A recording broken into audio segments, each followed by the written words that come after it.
Well, good evening, folks, or good morning, good afternoon, good night, whatever time it is, wherever you are in the world. Quincy Kane here, and this is live stream number 141.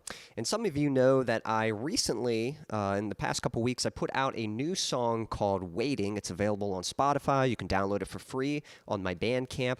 And I learned quite a bit from that song. I'm pretty pleased with how it came out. It's one of the first songs I've released where I'm like, wow, you know, it actually kind of hangs with the pros a little bit.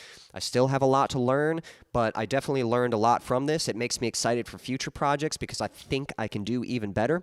But I thought I would share with you guys just some of the cool kind of tricks I discovered. It's really neat, you know, when you think of like what makes a song sound professional, what gives it that pro quality. And a lot of times it's easy to think that it's just the more money you put into it, just really expensive gear and fancy tricks. But the truth is there's some really interesting techniques that make all the difference. And chances are, like, most of the gear that is like accessible, most of the equipment or stuff that is within price range for the average consumer, a lot of that stuff you can get very high quality results if you just understand song arrangement and you understand that kind of thing. So we're going to kind of break down. I'm going to share with you guys some of what went into this song. There's a few things that I learned that I think are pretty cool. I'm hoping you guys will be excited. Now, I'll be honest. I was like getting ready. I was hoping to be all ready, and I'm like last minute here getting everything set up. So you'll have to excuse me. But right now, you should be able to see me in the small little square.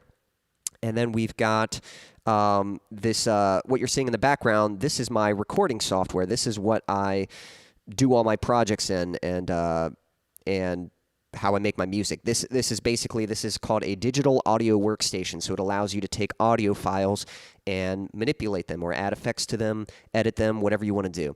And so this is where you do recording. This is where you do all the mixing and all that stuff. So we're going to have a look at this new song that I just put out. And by all means, if you have any questions during any point of this segment, let me know. Hey, we got Lady C in the chat. Hi, Quincy. I need to get some dinner, but I'm listening. Well, hopefully you can enjoy what you're hearing. And you'll have to let me know what's on the menu for tonight. Anyone else who's just tuning in, don't be shy. Say hello. And yeah, just to clarify, this is a segment I've been doing recently. I'm not going to be actually performing tonight, but I'm just going to be kind of breaking down what went into this new song that I released. And so by any means, if you have any questions at any point, let me know, and we'll be good to go.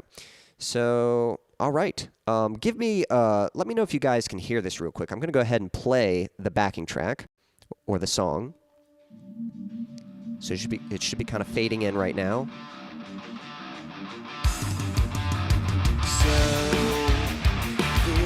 So just let me know if you can hear that, because again, I was scrambling to get all this set up. You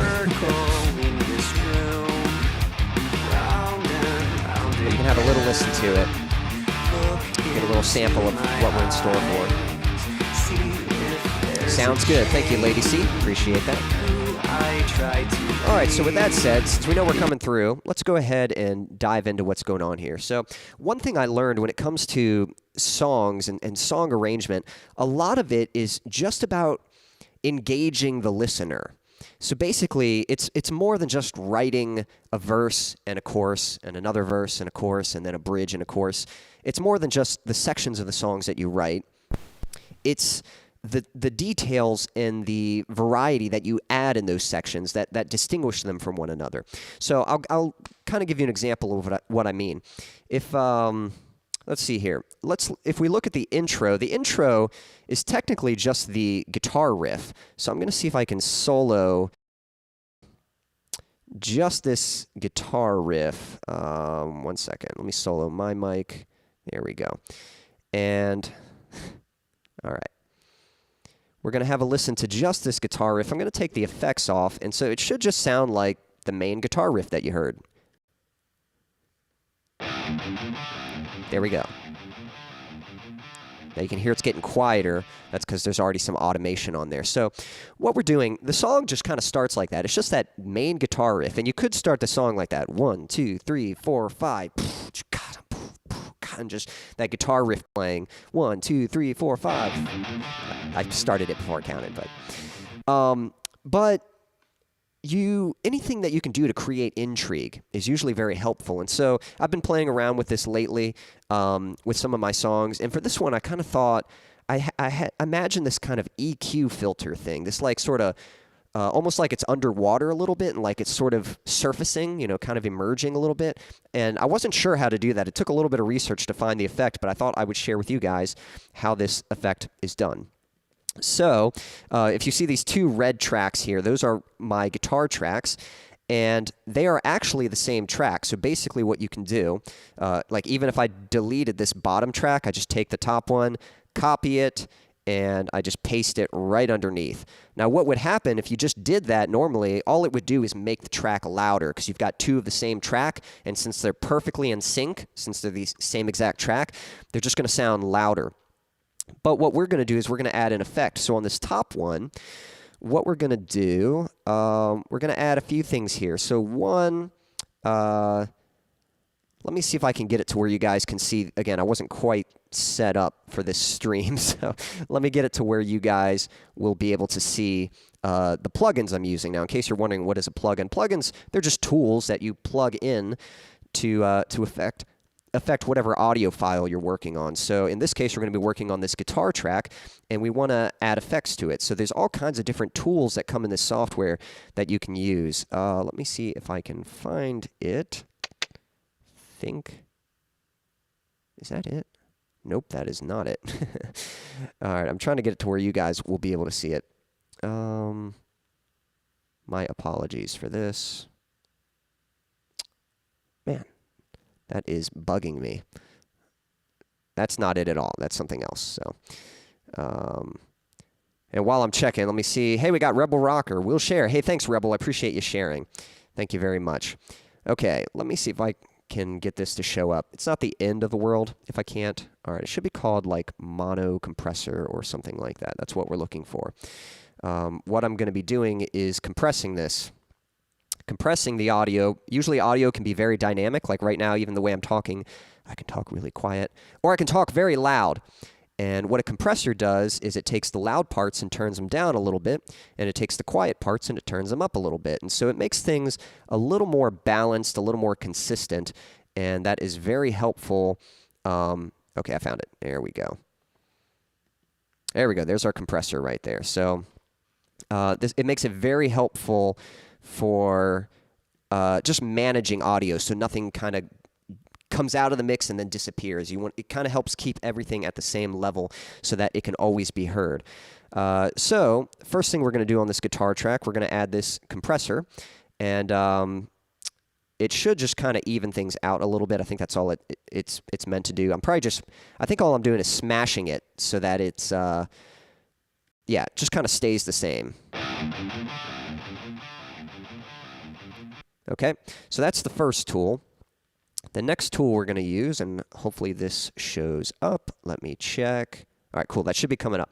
So we're going to add this kind of, almost like this telephone effect to this. And I'm going to use this effect again later. So there's this guitar amp that it's a digital guitar amp that comes with the software that I'm using. And so if I add this to it, I have a few settings on here. And I'm basically turning all the bass down, and it's just the mids and the treble, and it just kind of adds this nasty distortion to it that's going to sort of emulate like coming out of a telephone speaker a little bit. It's not going to sound exactly like it because we're not done, but this is just one step of the process. Yeah, hear how it kind of makes it like, kind of sounds like it's coming out of a tiny speaker.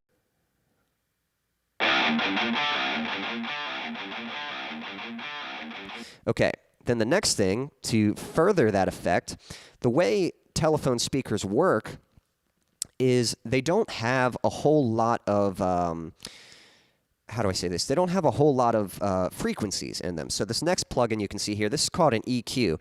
That's short for equalizer. That sounds very confusing and very scary, but all it is, think of a volume switch. So volume switch, you turn it up and it gets louder, you turn it down and it gets quieter.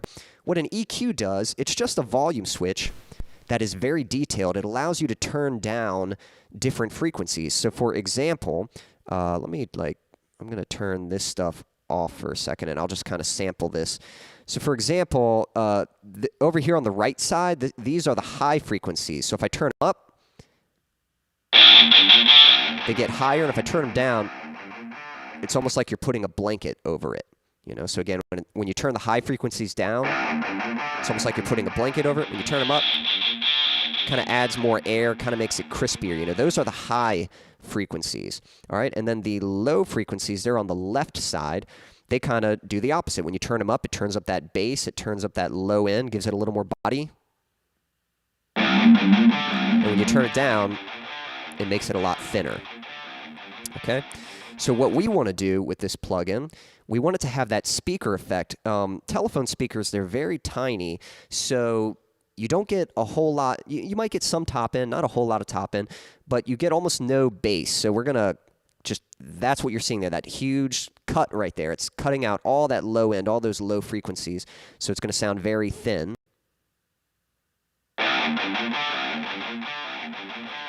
And then to give it that underwater sound, we're actually going to cut off a lot of this top end. So all we got is just this little section here. So now it kind of has that underwater sound. Can you guys even hear that? It's there, but it's super quiet. So it's kind of like this very subby, like very low frequency. So that's part of it. But then again, to sort of, oh, and then last thing, we're going to add some reverb to it. So this is a reverb plugin. This just adds like a lot of echo to it and kind of puts it in a space. So let's listen to it now.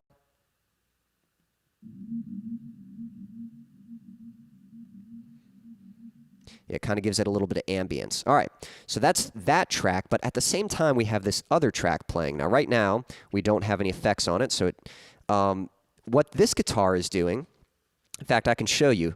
So see these yellow lines here? This is called automation. So what automation is, well, when you automate something, that's when you set it up to work on its own. So usually when you're working on a song, you have to choose the volume for every track. You know, like if the guitar is too loud, you might choose to turn it down. If the bass is too quiet, you might choose to turn it up. But sometimes there isn't a perfect place for an instrument, and you almost need to automate the fader. You need to automate it so that at some parts in the song it'll turn up and be louder, and some parts it'll turn down and be quieter. Or maybe there's a certain effect you want to do, and you need to, for that effect to work, you need to automate the effect, like the fader, to turn up gradually or to turn down gradually. And I'm actually realizing here this is backwards, so this is supposed to, let's see, I think around here. This might not be perfect, but somewhere around there. So this bottom track is supposed to start quiet and fade in. So right now it should sound like a normal guitar, but it's going to start quiet and get louder.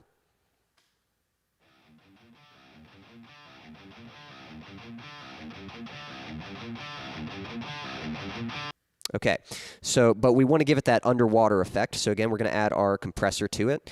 But this time we're going to do the EQ a little bit differently. We're really going to highlight these mid frequencies, these like higher mid frequencies, the one that really give it that telephone kind of effect. So let's listen to what that does. So we've cut off some low end, and I've got these boosts here. Okay,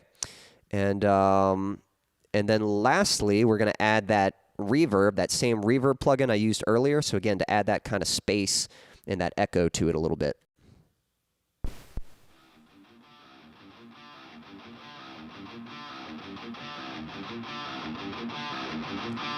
All right, so what's happening is the subby one that sounds like it's underwater, that one starts off loud and then gradually gets quieter. And then the other one starts off quiet and fades in. So you kind of get this cool effect.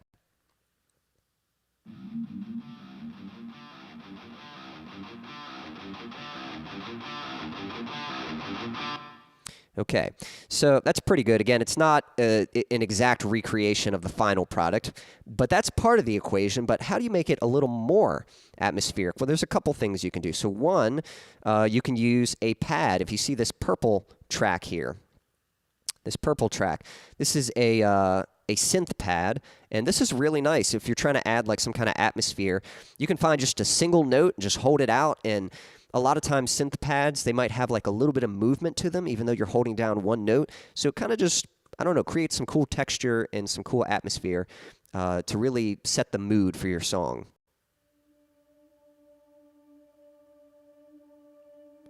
So hopefully you can hear that, because it's pretty quiet.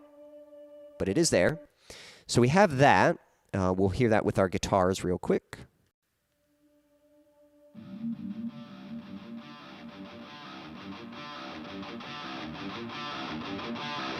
And then one other thing, just to kind of, this song's in an odd timing. It's in a 5 count. 1, 2, 3, 4, 5, 1, 2, 3, 4, 5, 1, 2, 3, 4, 5, 1, 2, 3, 4, 5. Or you can count that slower. 1, 2, 3, 4, 5, 1, 2, 3, 4, 5. So I thought it'd be nice to have some kind of pulse in there. So I actually have the drums starting, but I'm just using the drum rooms. Now, I'm not going to talk too much about drums in this this video, or this stream, but usually when you work on the drums, you're going to have different parts of the kit, and it's very normal to send your kit. Remember that reverb plugin that I was using on the guitars?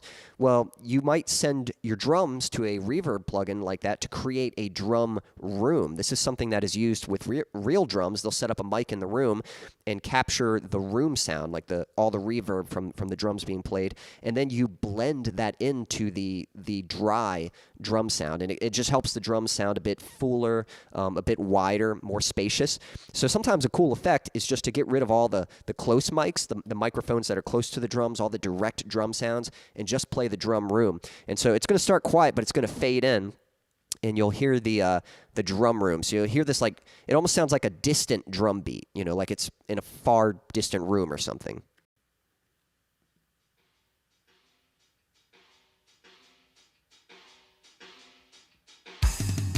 And then you can hear it gets up close and personal with that drum fill right there. Hey, we got Indy in the chat. Lady says, I had to turn it up, but I hear it now. Yeah, it's probably a little quiet. When I made these backing tracks, I was going to get things set up to where they'll be louder, but hopefully it'll be loud enough for all the examples and stuff. This part is kind of quiet to begin with, but yeah. Indy, good to have you in the chat. I hope you're doing well.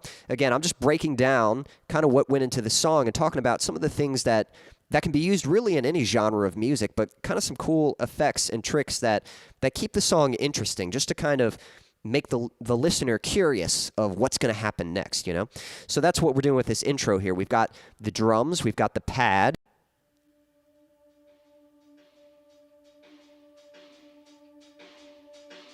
Okay, and then when we put it all together with the guitars, we get this.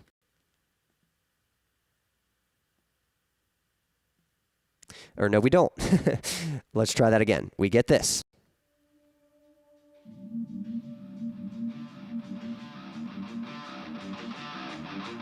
So it's kind of like creating some anticipation, and it's sort of giving you like a hint at the riff. And then what happens is the drums kick in, boom, up front, with that fill, do-do-do-do-do-do-do, and then the song kicks in. So kind of a cool way to, sort of a cool effect for an intro.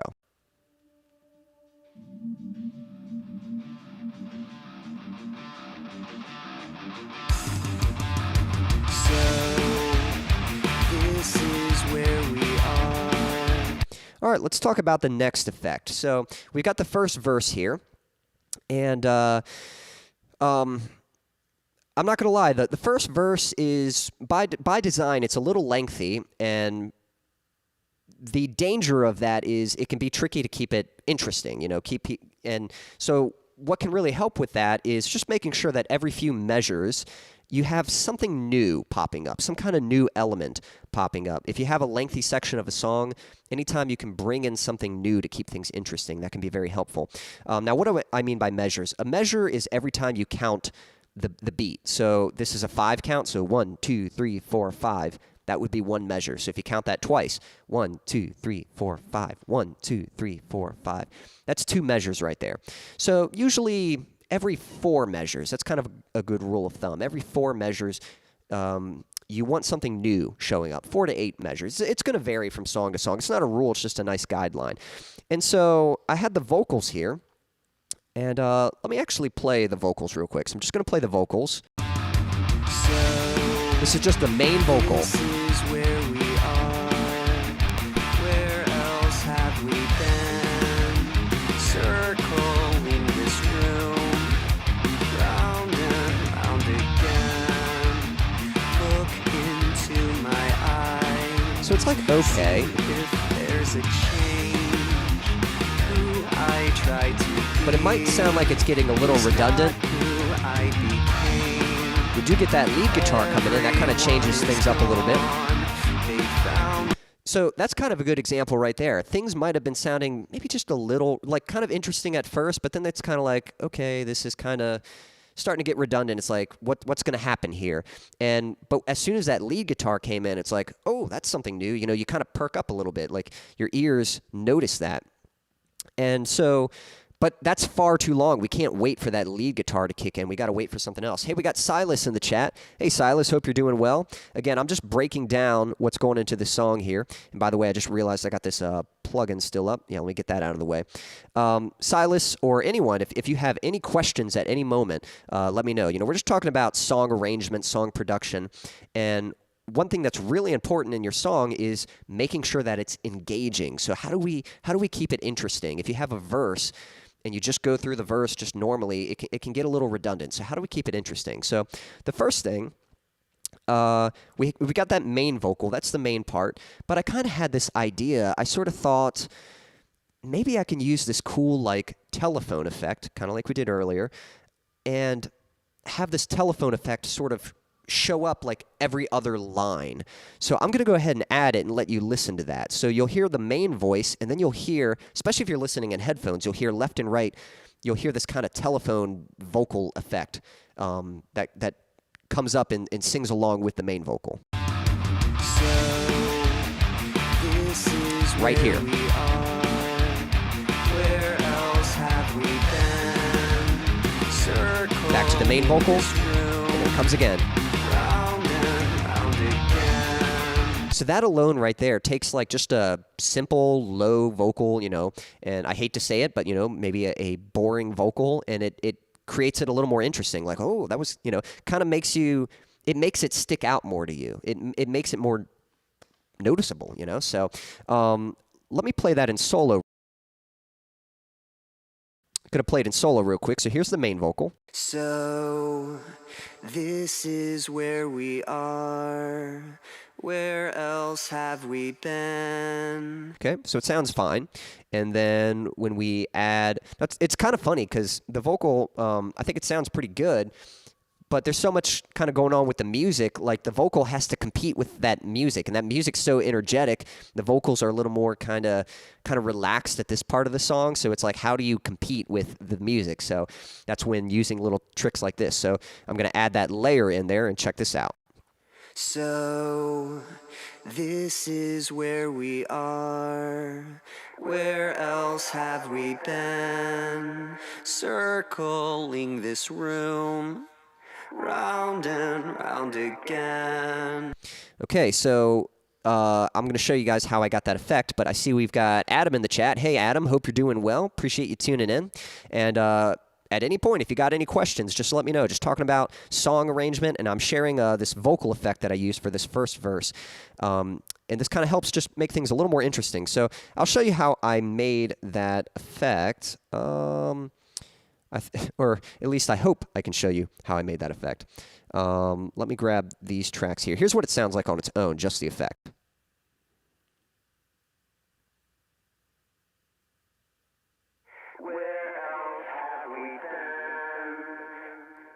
There we go. Yeah, so wasn't sure where it was going to pop up at.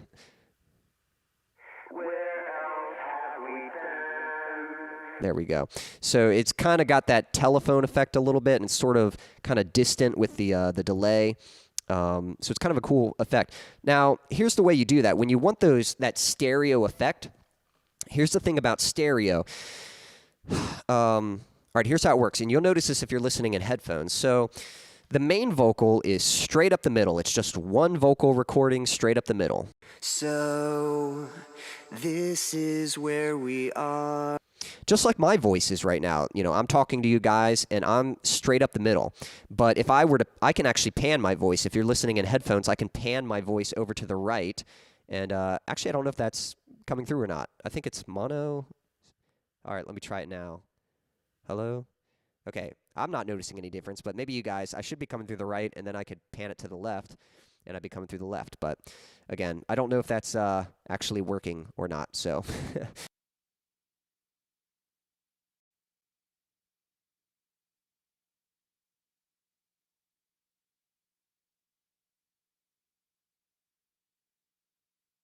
There we go. Maybe I shouldn't have messed with that. So I was hoping to demonstrate. But you can take a voice, and it might sound like it's right up the middle, but you can pan it to one side where it's only coming out the right ear, or pan it to the other side where it's coming out the left.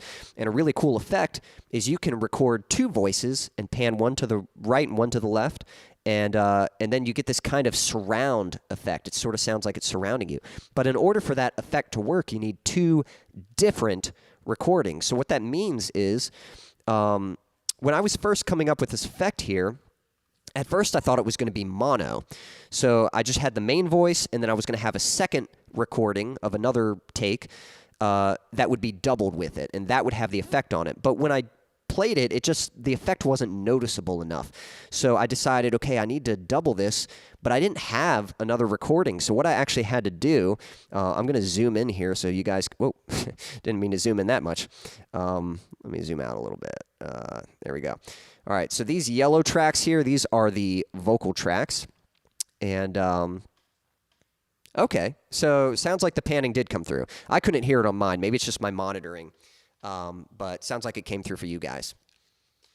So, those yellow tracks that you see right there, those are the vocal tracks. And the interesting thing is it's actually the same vocal track. So if I were to like really zoom in, you can see they kind of have the same shape, and that's because they're the same take.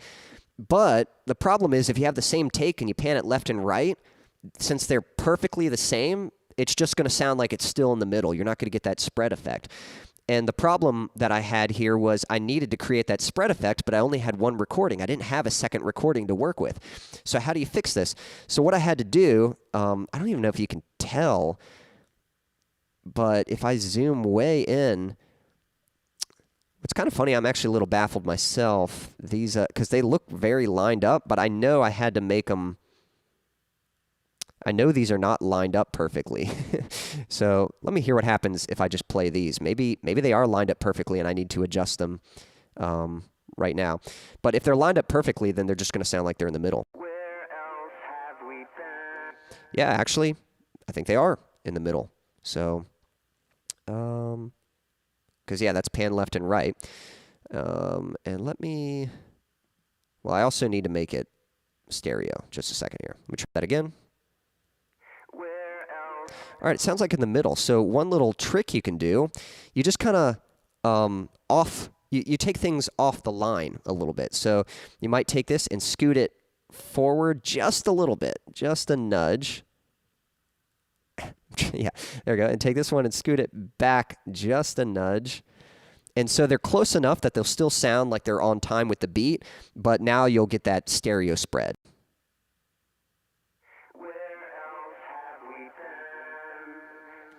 Or at least you should. For some reason, it still sounds like it's coming through mono. I probably don't have things set up properly. Again, I was kind of scrambling to get all this set up so I could demonstrate it for you guys. But that's kind of a nice little trick if you're ever in a pinch. If you ever have a recording and you've only got one and you need a stereo effect, you can copy and paste that effect and then just misalign them just a little bit, and that'll help create kind of that stereo effect.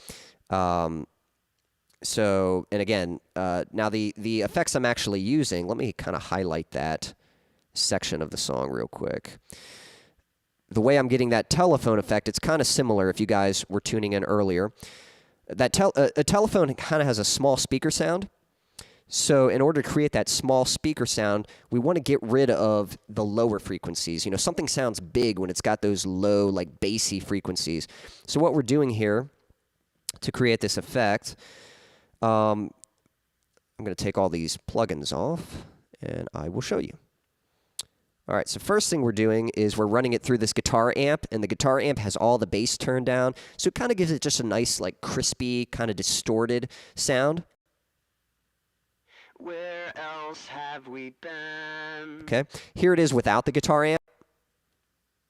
Where else have we been? So you can hear it's just a normal singing voice. I'll play it one more time. Where else have we been? Okay, so then I'm going to run it through a guitar amp that kind of distorts it. Where else have we been? And then we want to roll off. I've got this EQ here, so we're cutting out all these low frequencies, but we're also cutting out all the high frequencies. So it's kind of muffling it, and all we're getting are just these mid-range frequencies. So that's what really makes it sound like it's coming through that small speaker. And yeah, so you kind of get this effect when you add the EQ. I'm also boosting some of these mid-range frequencies.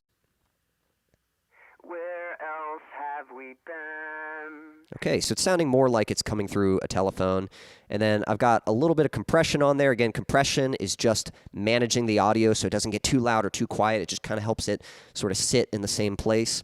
And then I'm going to add some delay on here. This is what's going to give it that space and that cool echo effect. Delay is basically just an echo. When you add it to something, you can adjust it, like how long the delay lasts or how short it is.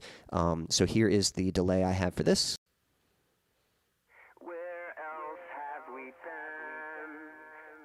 And then the last thing I have on there, and oh my goodness, I'm so sorry, guys. You guys haven't even seen the plugins I'm using because I'm not showing them to you. So there we go. I'll try this one more time. I'll go through those one more. Let's see here. So the first thing I did was this guitar amp. I ran it through that. Then the next thing I did was the EQ, and again, here's the low end. I cut all that out. Here's the high end. I cut all that out, and a little boost on the mid-range there.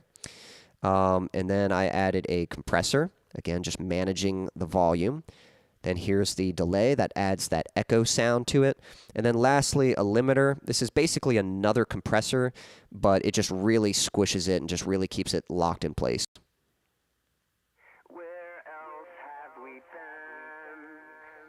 All right, cool. So then you basically just copy and paste those settings to the other track. You have one pan to the left, one pan to the right, and then your final sound should sound something like this. Where else have we been? There we go. Where else have we been? And again, that one you can hear, it's pan left and right, so you can hear both the voices, and then you blend it in with the main singing voice.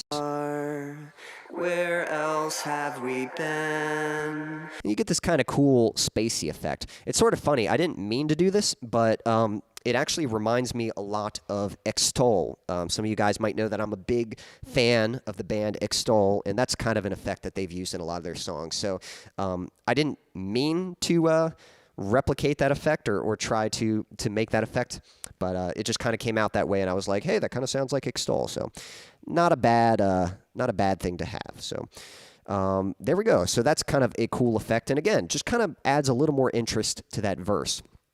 Another thing that can be super helpful, and sometimes this can be very subtle. Well, actually, I'll get into that in just a moment. Let's catch up with the chat here. So let's see. Adam was saying, I have around 30 minutes before heading to work. When I get home, I will rewatch the stream. Well, I appreciate you hanging out for a little bit. Again, if you have any questions or anything you'd like me to talk about, even if you can't hang out for the stream, just let me know, and maybe I can answer it, and then when you rewatch it, I can post the answer for you in the chat or something, or you can just watch it and come across it. Silas was saying, random thoughts. Speaking of delay, what's your favorite guitar pedal effect? That's kind of interesting because, I mean, if you want to consider distortion an effect, probably distortion, but since that can come from the amp directly, it might not be considered an effect, but I got to have distortion. To be honest, I'm not a huge effect guy, so if I had to pick, it probably would be just some kind of delay, just some kind of nice delay pedal to create that echo and that kind of spacey vibe. Phasers can be kind of cool, some of that stuff, like creating that sort of spacey sound.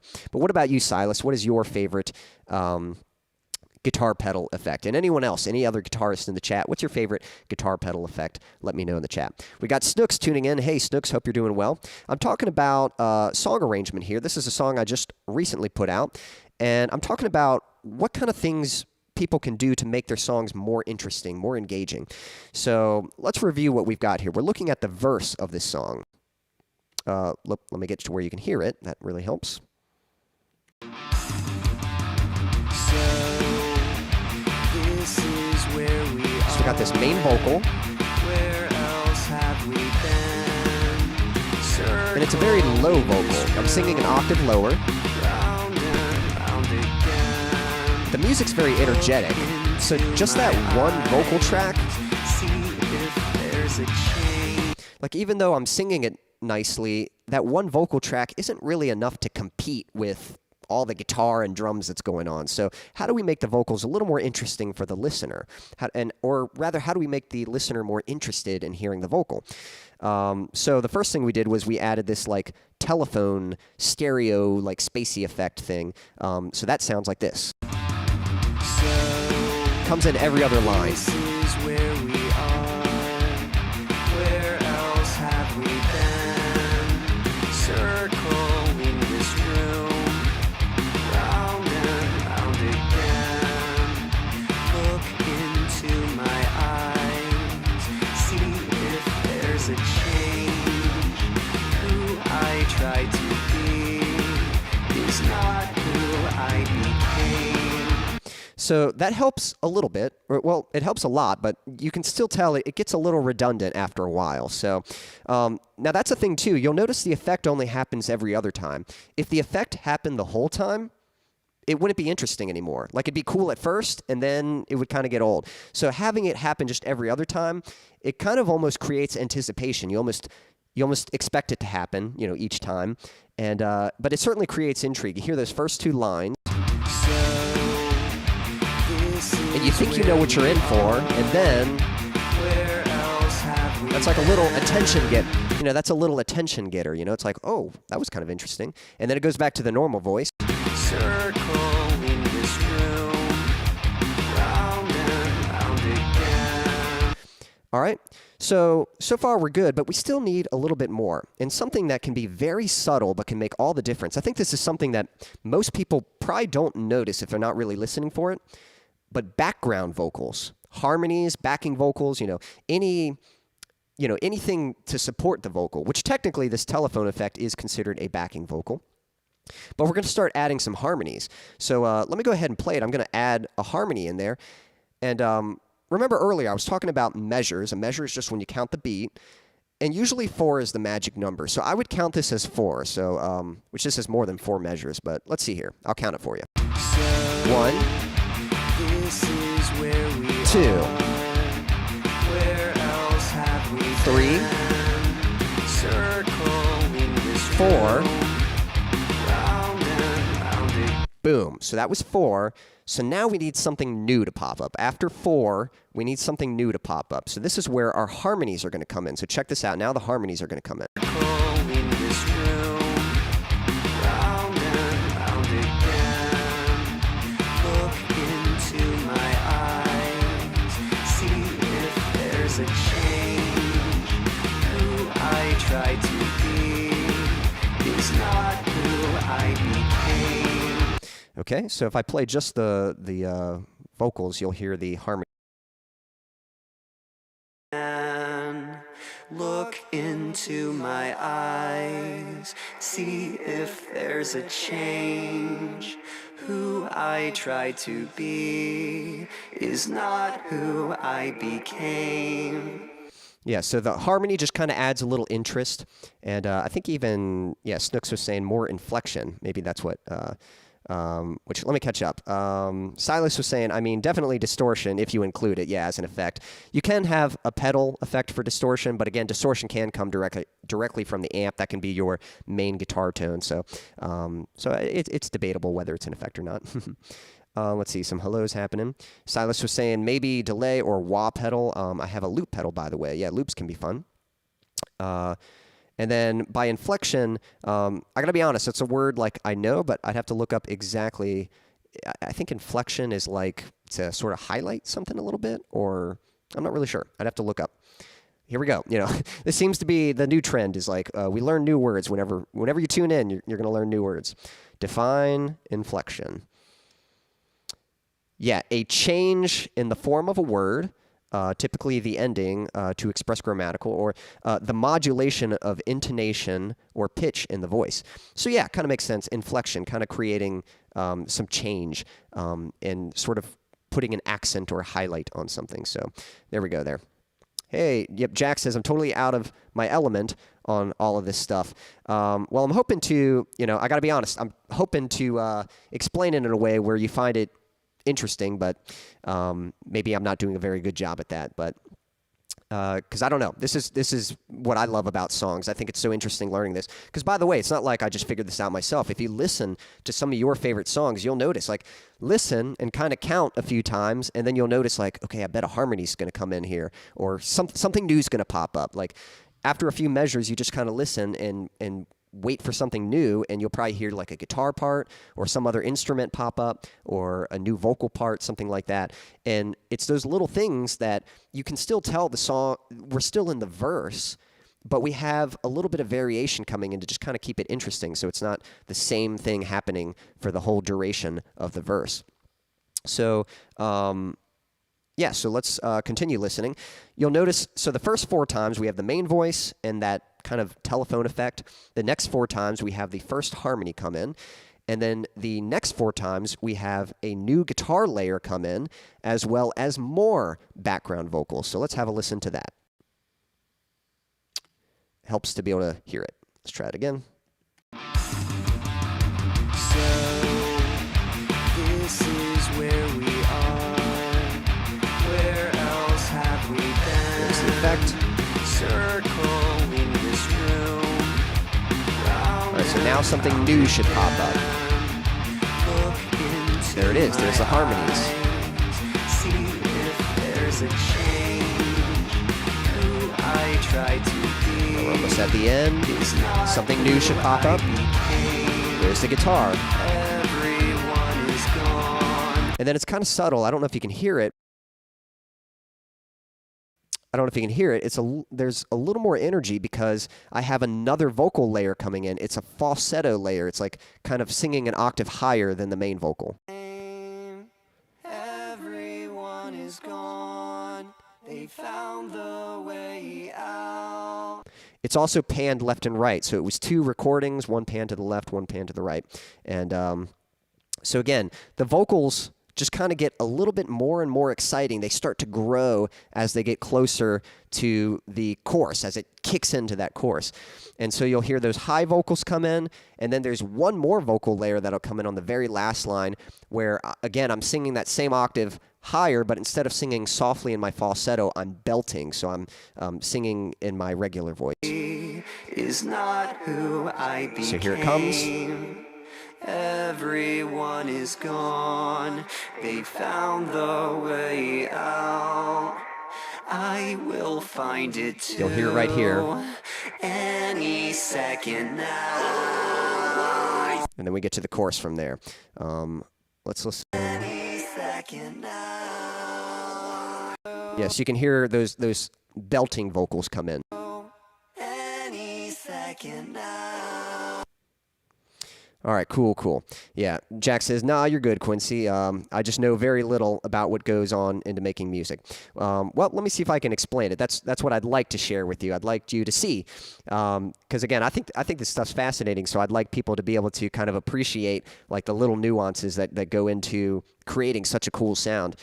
Like, anytime you listen to a song, it's more than just one voice that you're hearing. It's not just the singer shows up and sings the line, sings the song through in just one voice. They're adding these layers. They add those harmonies, and they double the voice. They'll sing the same part again, but they'll pan it left and right, and they'll add like little effects and things, and it just it does a lot to make the song sound interesting. And if you didn't know any better, you might think you're just hearing a vocal and just a guitar, one vocal, one guitar, one bass, and one drum set. You might think that's all you're hearing, but a lot of times there are several layers of this stuff, and the way that it's placed throughout the song can make the song feel a lot more active and not so stagnant, If it were just one element, the song could just kind of feel like it never really grows or changes or anything, but kind of adding this stuff can really add some movement to the song. And so you can hear it kind of starts to build, and then we get into the first chorus, so we'll have a listen to that. Again, here we go. They found the way out. I will find it too. Any second now.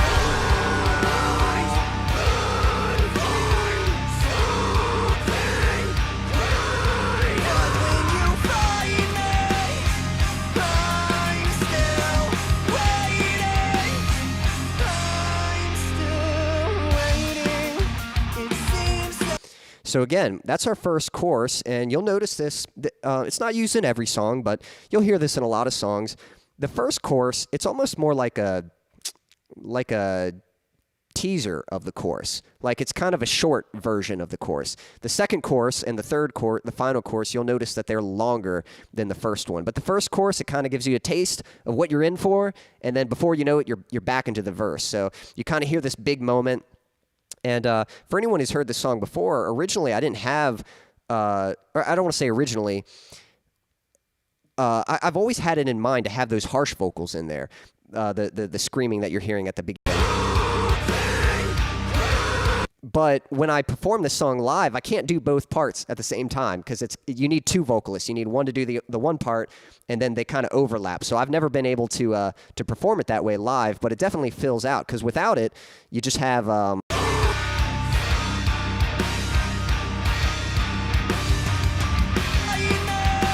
you just have the guitars there, and then the vocals kind of pop back in all of a sudden. So... a couple things we're going to talk about there. I want to talk about, but I do want to talk about the guitars. We are going to listen to them. So I'm going to teach you guys kind of a cool palm muting trick. So any guitarists out there, you guys might find this helpful.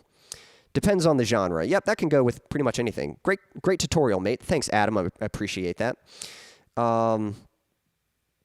Let's see here. Because, yeah, there's, you know, everything's going to be, again, these aren't rules. These are all just guidelines and stuff. So it does depend on what genre. But a lot of these principles apply to many genres. In fact, a lot of these tips that I got, they're not just from other metal songs. You hear this stuff in pop music all the time. And it's just certain techniques to kind of create that sort of engagement. But it all just depends on what effect you're trying to have. So let's have a listen to these guitars here. Let me go back a little bit. Notice those palm mutes.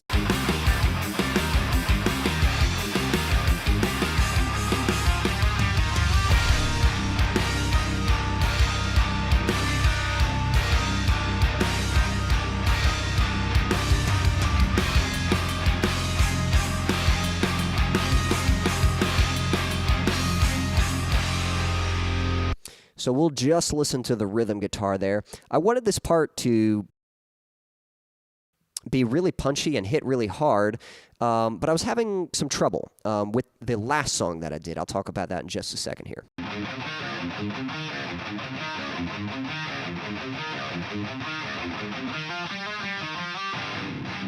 There we go.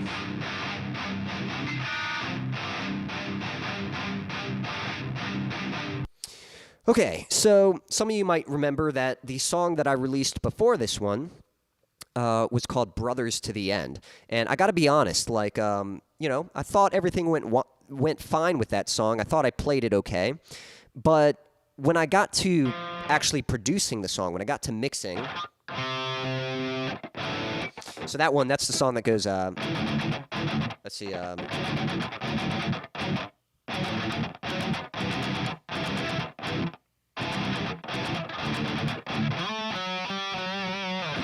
so when I was playing that, those palm mutes, I really wanted that note to stick out. But I was having trouble to get it to come out. Like, in my opinion, it just, when I was working on the guitars, I thought they sounded like gravel, you know? Like, there just wasn't a whole lot of clarity, and that was something that really frustrated me with that song. So when I got to working on this one, I was like, I do not want to make that same mistake again. I need to get more clarity. So I made like a few subtle adjustments to my guitar tone, not much, because, again, if you turn the gain down too much, yes, you get more clarity, but you also lose that nice, like chunky sound, and I really wanted that. So, here's what I did for this song. This song has this really big chord. It's this, that's the note right there.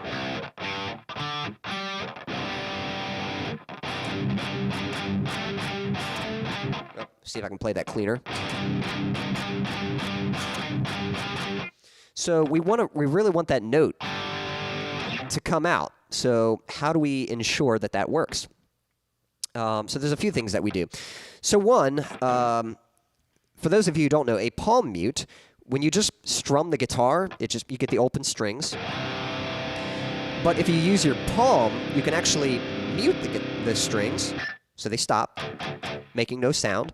But if you place your palm near the end of the guitar, this is where the strings end right here, you'll get some sound back. And you get this kind of muted, sort of rumbly, punchy sound. So it's very common in rock and metal. You can use it in a lot of different genres, but it's very helpful for when you kind of want to like contain things a little bit. And then you can build up. You know, so it's very good for dynamics and stuff. It's a very useful technique. But one problem when you use it, it can sound a little warm, a little muffled. But someone discovered this sound. You guys might be familiar with it. It's, well, maybe you're not, but there's a sound called djent.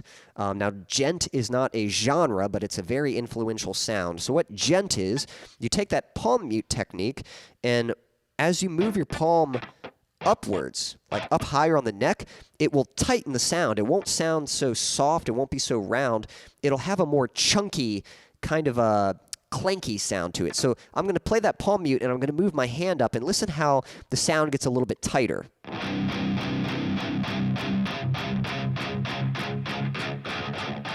Now, if I keep going, eventually it mutes, but if you find that sweet spot,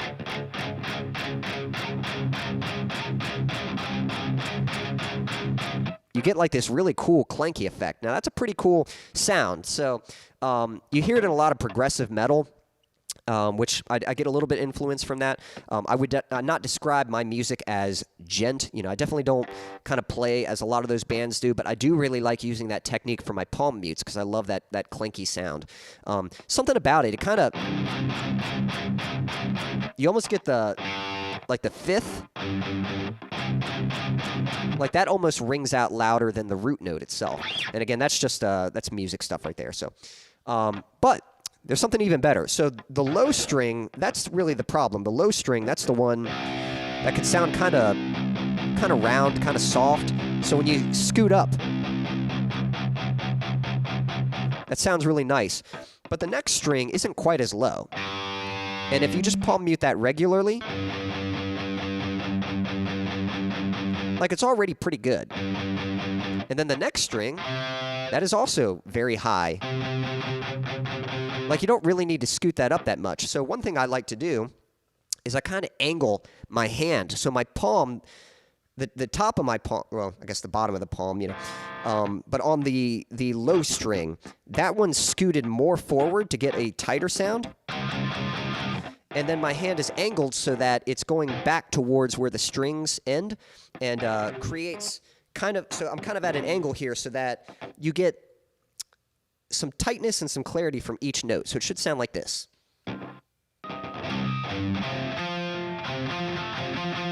So especially those high notes, you can hear them nice and clear, but you get that nice tight sound on the low string. So it's not muffled like this. So that's really like muddy. But if you find the sweet spot for each string,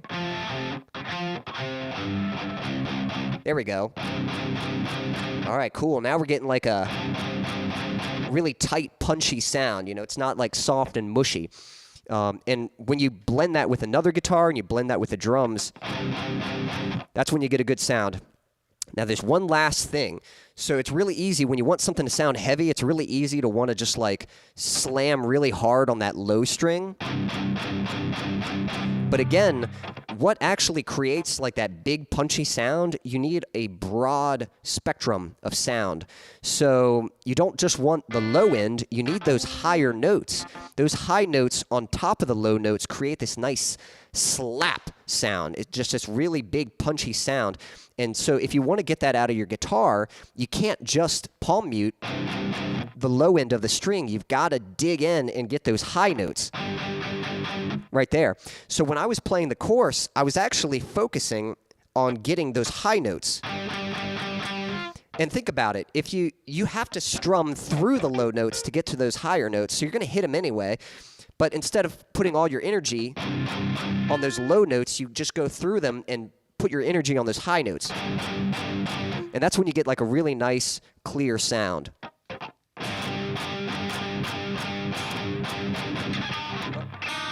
If I could play.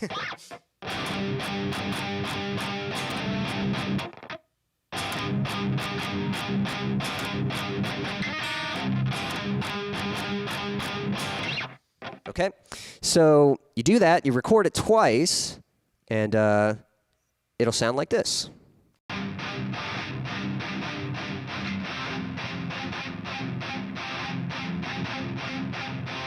So you can hear those notes. Da da da da da da da da.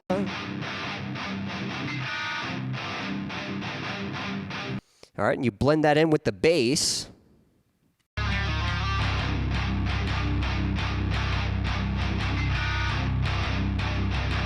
And then you add the drums in there.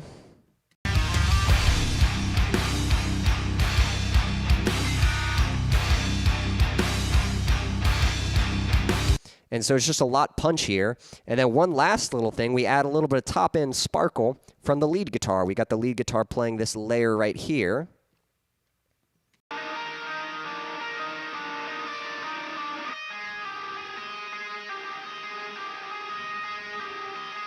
So if you add that lead guitar on top, again, it's kind of subtle, but that adds a lot. I'll turn it on and off.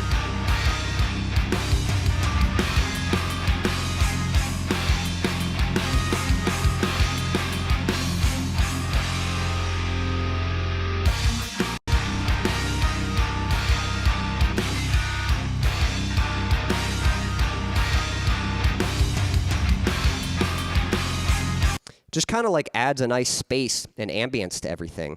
Even though I do think it has some delay on there, but just the notation itself, just also those notes, the da-da-da, the melody is actually matching the hits. That's kind of the cool thing too.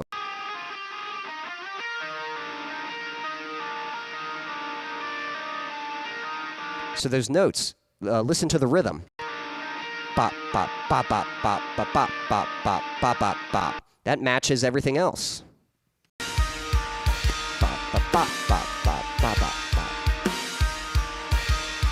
So everything's in sync, and it just creates that nice, like, punchy sound.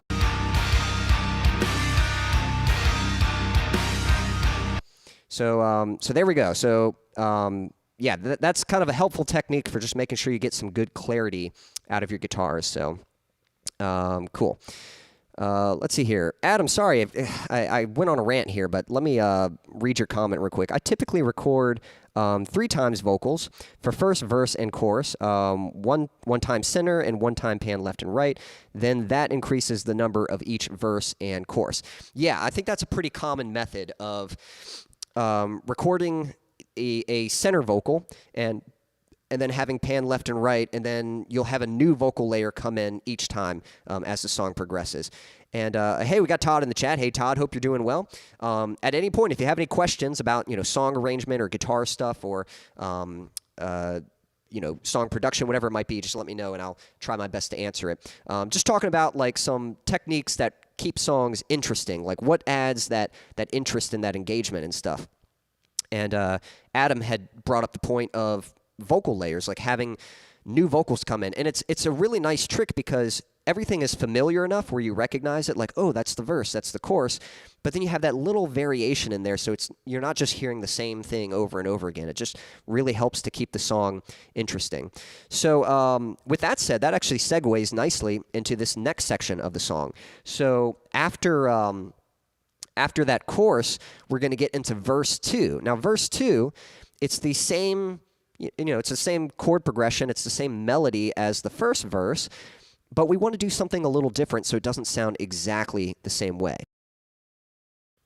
So let's listen to verse 2, and then I'll kind of go back and forth from verse 2 and verse 1, and you'll recognize that they're similar, but they're different enough to be distinguishable from each other. So here's the chorus.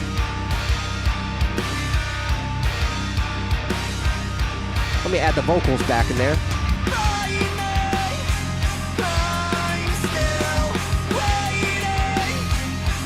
Verse 2.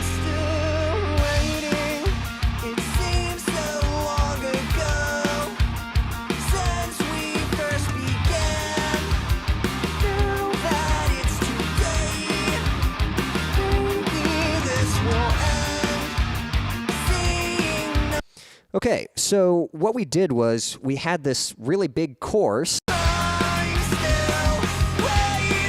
And one thing I like to do, I don't do it for every song, but it's usually a pretty cool effect. Going from this big chorus and then just like bringing things back down.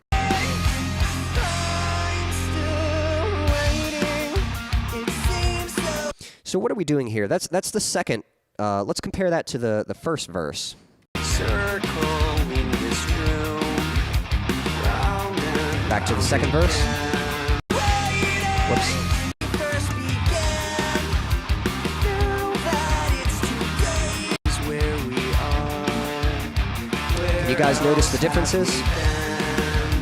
Circling. Now that it's too late. So you can hear it's the same notes, it's the same melody, but what's different? There's a few things different. One, probably the most obvious thing is the vocals. In the first verse, the vocals are singing an octave lower. Circling this room, round and round again. But after the chorus, the vocals pick up, they go up higher. But when you find me, and then now in verse 2, they kind of stay in that higher range. Since we first began, I'm still waiting. It seems so long ago. Since we first began. So that alone, like that's a pretty big difference. You've got this small voice in the first verse, and then the second verse now it's much higher. So that's a little it's the same melody, but just a little bit of variation there, just so they're distinguishable from each other. And then there's something happening with the guitar here. I'm going to show you that in just a moment. So the main riff of this song, like the main musical idea, is this guitar part right here.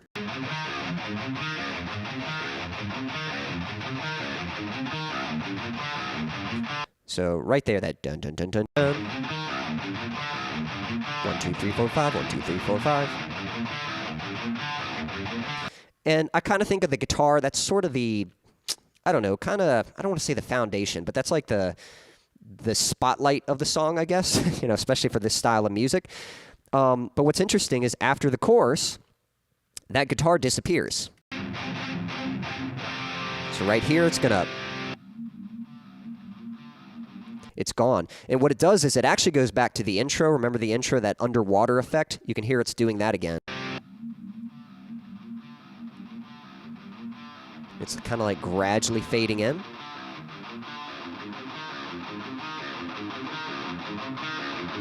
And then it's going to kick in right here. So that's a pretty cool effect. I can even kind of demonstrate, like let me play the band again. I'm going to play without the vocals.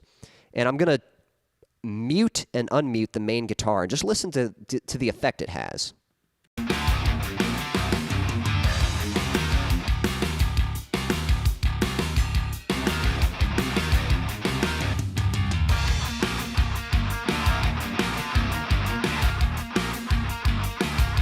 So it kind of like things, it definitely puts more emphasis on the drums and the bass. And it's kind of a cool effect. It's kind of, I'm not sure how to describe it, but I guess a little bit of like a lo-fi or almost, I don't know, a little bit of not a breakdown, like, I don't know, almost like something you'd hear in a different style of music. But yeah, so here it is coming out of the chorus.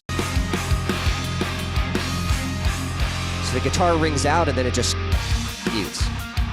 And so all you're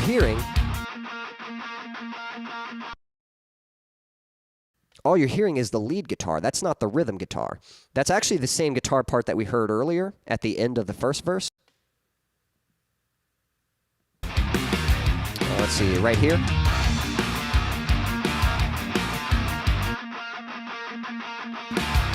And so now when verse 2 starts, it's almost like a continuation.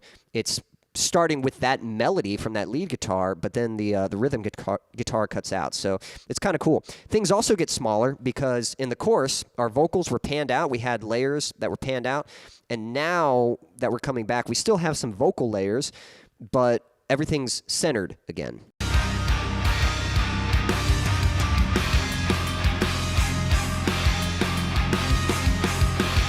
Yeah, Todd says quite a sound different situation. Yep, it definitely has a different effect. And so that's kind of the cool thing. Sometimes just as simple as just muting or unmuting, it might be very easy, especially for a lot of us, rock metal guys.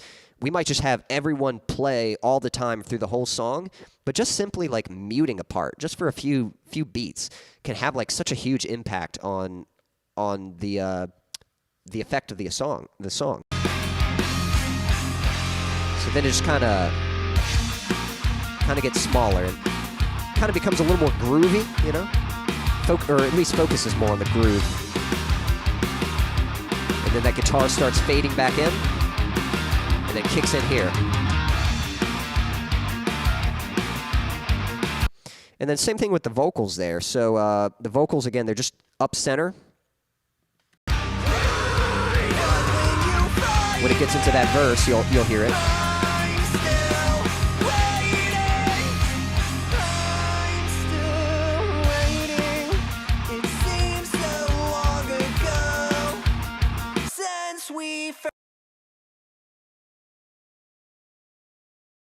It seems so long ago since we first began. Now that it's today, and we don't have the telephone effect anymore. Maybe this will end. Seeing no result. Now you can hear a few more vocals coming right there. And seeing no results has got me feeling down. I've got another vocal that's still singing an octave lower that comes back in. This will end. Right here. Seeing no results. So having like a low octave just right up the center can add like a bit of body to it. I'll be up again any minute now. And then right there, when it's about to kick in again, it gets wide again. You can hear that the harmonies split left and right. Up again any minute now. So one thing to kind of keep in mind that's sort of cool. So everything's sort of mono right now, just like straight up the center. Oh, here's what I was going to say. One thing I like to do with the background vocals, I actually like to cut them up a lot. And what I mean by that is like I cut out all the breaths, and I'll cut them like just a smidge shorter than the main vocal. Now, right now, listening to them, they sound okay, but sometimes you'll hear, I think the reverb kind of helps smooth it out, but sometimes you'll hear them like cut a little short. Maybe this will end. Seeing no results. It's kind of funny. If you listen, you can actually hear a little bit of a lisp there. Now, I didn't sing it that way. I added a de-esser. And I'm okay with kind of, if you turn what a de-esser does, it's a tool that the syllables from S's, they can get a little harsh and really stick out. So a de-esser targets those frequencies and turns them down so they're not so abrasive. But if you go too far with it, it can make the vocal sound a bit lispy. But for background vocals, I'm actually okay with doing that because it kind of, that way they don't all build up and you get all these, when they're all singing together, you get these harsh S's coming at you. So it kind of sounds a little lispy there. Seeing no results. Saying "theeing" no results rather than "seeing," but when you add the main vocal, you don't even notice because the main vocal you still hear the S clearly. And seeing no results. So I'll do certain things that if you hear the background vocals by themselves, they might sound a little odd, but when they're, because the goal is to have them support the main vocal. So I don't want them to distract from the main vocal. I don't want them to compete with the main vocal. They're just there to support. So I don't want them to, sing a little bit longer and it's like you hear the main vocal and then you hear the background vocal linger a little bit longer. No, I want to remove those distractions and just get it in there where it fits in nicely to where it's supporting and fitting in nicely with the main vocal, but not causing any distraction or anything like that. Let's see here. Catching up with the chat. Hey, Daniel. Hope you're doing well. Good to have you tuning in. If you ever have any questions at any point, we're just talking song arrangement and that kind of stuff, and but feel free to ask any questions if you have any. Todd was saying, I remember the silence in between chorus was a game changer. The silence in between chorus. Yeah, I think I could see that being. If you mean as in like whenever it's yeah, quiet in between the chorus sections, and then the big chorus comes in. Usually that's what you want to do. If you want to create those moments of impact, you have to have dynamics. And again, dynamics is the difference between something. So in the case of music, the difference between loud and quiet. So if you want those big moments to feel big, you have to have small moments. You know, if everything's big, then nothing's big. A lot of times, and especially in rock and metal, that can be a mistake that we make a lot. We can, you know, the song starts off like super heavy, just everything's big. But then after about 30 seconds of that or a minute of that, it's like, okay, this is all starting to sound the same. You know, it's like, you know, it just gets a little frustrating. So you have to kind of, if you want those big moments to hit hard, you got to bring them down. And so that way, when that chorus kicks in, it sounds big in comparison to the small verse. Hey, we got Jeff in the chat, Metalhead Hippie. Appreciate you tuning in. Just breaking down some song stuff here. Let's see what else we got going on. Some hellos happening. It looks like cheeseburgers are on the menu for Daniel tonight, so that sounds good. I could go for a cheeseburger right now. Hey, Peter, hope you're doing well. Respect from London. Hey, thanks, man. If you have any questions at any point during the segment, let me know. So I'm just talking about song arrangement. This is a song I put out recently. I hope you guys have heard it. It's called Waiting, and I'm just sharing some of the things that I learned while working on the song, some things that really help keep a song sounding very interesting, and it's these extra layers that really take the song from sounding like a good song that might be kind of amateurish to sounding a bit more pro quality. So we were just talking about coming out of this big chorus, and then verse 2, it kind of gets a little smaller. Oh, let me get it where you guys can hear it. So the chorus is going to end, and then the guitar is going to disappear. It's just the lead guitar. So it's kind of more of the groove of the bass and the drums. And if you listen, you can hear that rhythm guitar fading back in. It kicks in here. And then listen to the vocals. They're going to get wider right here. This next line.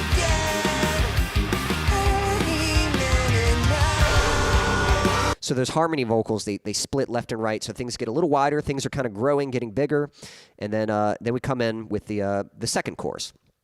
Now, again, just like we did in the verses, the second chorus is going to be a little different. It starts off the same, but it's going to last a little bit longer. So I almost think of the second chorus as the true chorus. That's like the real chorus. The first chorus is more like a teaser. It just kind of gives you a sample of what's to come. But then once you get to the second chorus, it's like, all right, now we are in the song, you know, for real. I mean, we've been in the song, but hopefully that makes sense. Also, one cool effect with layers. So I've been working on my harsh vocals, you know, all the screams and the growls, and I'm definitely getting better at them. I used to not be able to do the high screams at all, so I'm definitely happy that I'm getting better at them, but I'm not, like, super great at it. I think collectively, the fact that I can do a lot of different stuff with my voice, I think that sort of elevates me as a vocalist. But if you really focus on just one individual element, I wouldn't say I excel at, like, oh, I'm really good at this one part of singing. It's more like I'm pretty good at a bunch of different parts of singing. But I'm getting better. And so I'm looking forward to continuing to practice and improve. But one thing, if any of you, if you're trying those harsh vocals, those growls and those screams, here's sort of a little cheat code to sound better than maybe you actually are. So what you do is you do a growl, you do a low growl, but you pair that up with a high scream. And if you layer the two together, again, kind of like we were talking about earlier with the guitars, like it's that you want a little bit of everything. You don't just want the low sounds. When we think big, we always think like the low, beefy sounds, but you got to have those high sounds to create that smack on top. And that really, all that together, that's what creates that big, punchy sound. So I'll play just the vocals here, and you'll hear when the harsh vocals come in, there's two vocal layers. It's the low growl and the high scream that are layered together. I'll be up again any minute now. Always run for something greater. It's kind of funny because like when I hear that, when you hear them individually, again, if I had more time, I actually would have had individual tracks for you to hear. But if you hear them individually, like they're pretty good. It's like, you know, it's a pretty good growl, pretty good high scream. But when you layer them together, they kind of like, they help each other out, you know, and they sound even better together. And then if you want to take it even further, there's some doubles as well. So one little trick I like to do is I'll record another background vocal. So I'll do another growl. And then what I'll do is, this might be a little complicated to explain. I'll copy it, and then I'll actually add a pitch shifter to it. So what that does is it slightly tweaks the tone. You can make it sound higher or lower, and I'll slightly make it lower. And what that does is that makes them different enough to where they don't sound like the same recording. So then you can pan them left and right and get a really wide sound, but they're nice and tight. Like they're perfectly in time together, but they don't sound exactly the same. So you get that stereo effect. I do that for the low growl and for the high scream also. So here's the backing vocal. So you'll hear in the left and right speakers, you'll hear these background screams as well.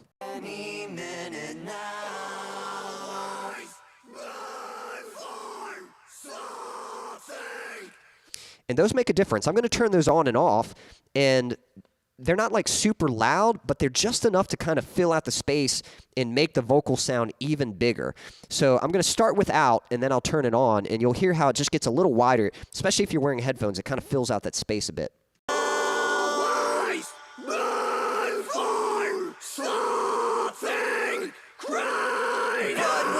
Yeah, I can hear it because I'm wearing headphones. Like, when you turn it on, it just fills out that space, and when you turn it off, it gets a little bit smaller again.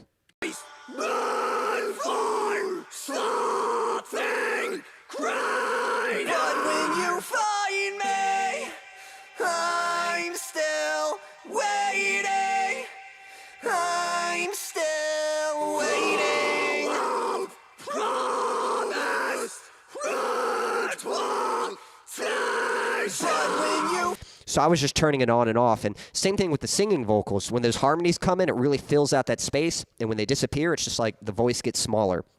So those background layers are super helpful for just, just really making things sound bigger. Whoops, let me get it where you can hear all that together. So the full course, it goes a little longer. It goes twice as long as the first course.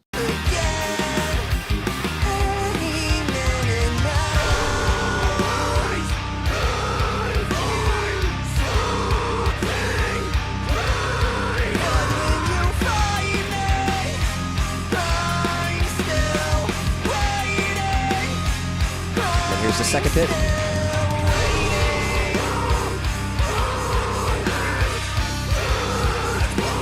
Now, a couple other changes. The chorus isn't just longer. There's a few differences.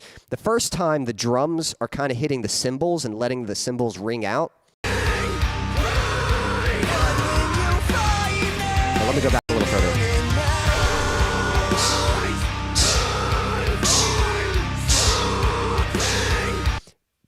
And then the second time, it's doubling it up. It's hitting a splash, and it's going, playing faster.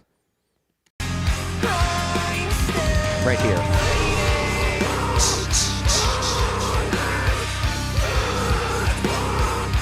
So again, just little things like that, so it just doesn't sound like the same thing you just heard. It's similar to what you just heard, but a little different. And also the words are different too, and there's a fun little drum fill there.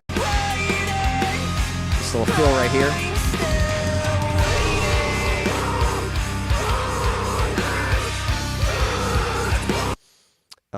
Cool. So let me catch up with the chat, and then we'll move on to the next little bit here.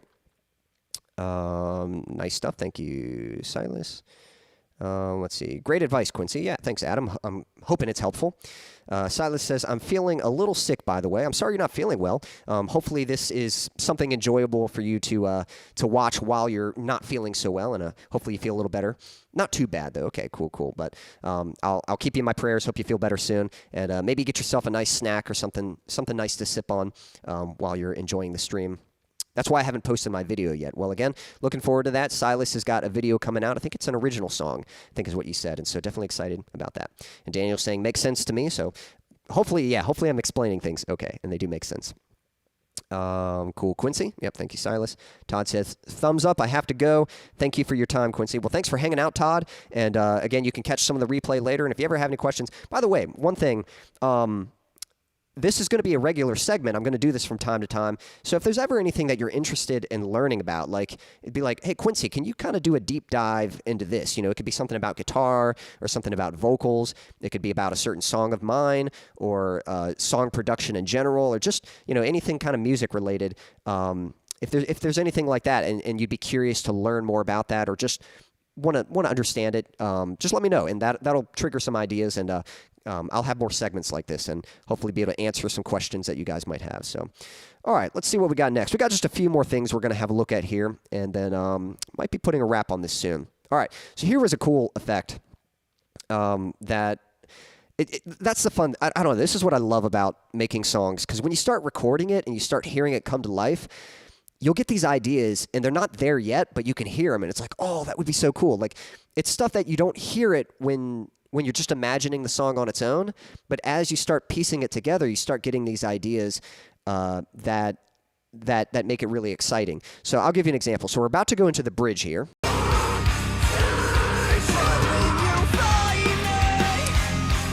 Here comes the bridge. Right here.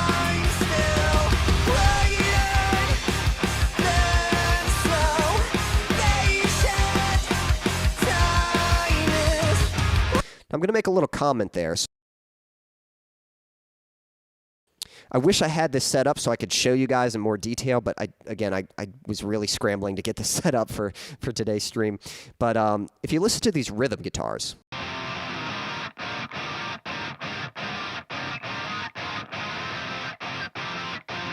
ba-da-ba-ba-da-ba-ba, like that really clean rhythm, that's actually pretty tough to play on its own. And if you get too much noise in between those little gaps, da-da, you know, there's a gap there, da-da, da-da. If you get too much noise, it can be really distracting. But if you just completely cut it out, it can sound very unnatural. So I did learn this trick a while back. What I'll do is whenever you hear a little pause there, da-da, like say that. So anytime the guitar pauses for a second, what I'll do is there's different tools you can use to edit. There's a scissor tool, and you can cut like right in that gap. But what I'll do is instead of deleting it or cutting it out completely, I'll just cut it, and I'll add a fade. And I'll have it fade out very quickly and then instantly fade back in. So it's almost like a noise gate. Noise gates, I do have a noise gate on my guitar. A noise gate, basically, what it does is when there's no noise happening, I'll demonstrate this real quick. So let me get my guitar, and I'll demonstrate what a noise gate is. 1 second. Yes, because I have a noise gate on this guitar.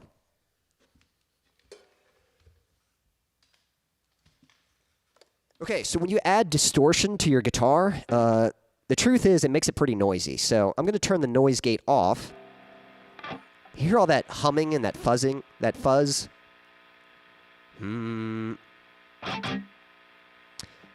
That noise is annoying. So you can add a noise gate. I'm going to turn it on. Voila, and it's gone. When I play, my guitar comes through, and then when I stop playing, no noise. So that's what the noise gate does. Basically, if it's a very quiet noise level, then the guitar won't come through. But as soon as you start playing, it'll basically unmute. So it's almost like when the guitar is not playing, it mutes. And, so any, like, very quiet noises, any, like, again, even if I, like, lightly brush, yeah, hear how it kind of, like, skips? It's not even coming through. If I go louder, the loud will come through a little bit, but it's not coming through cleanly. But if I go really loud, then you can hear it fine. So it's kind of like a little threshold. It's a little barrier, and anything below is going to get muted, but as soon as you're just loud enough to pass that line, it'll let that noise through. So that's what a noise gate does. Now, when you're doing like sudden pauses, like I'll play that little section in the song that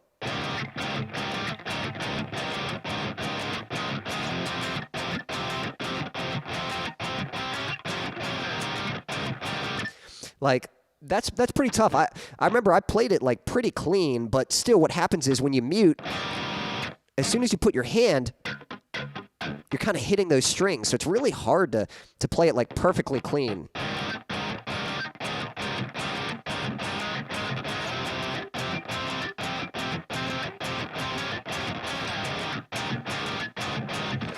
So you basically play it as clean as you can, but then I do like to I'll sort of cut like right in the middle of those pauses, and I will add a fade to the end of each one. So what happens is when I finish playing, it like fades out really quick, and then it fades right back in just in time for the next hit. And so it kind of keeps it sounding natural, but a little bit cleaner. So there's, again, the main point of that is just to create less distractions so that you can just hear the song and you're not being distracted like, what's all that extra noise in there, you know?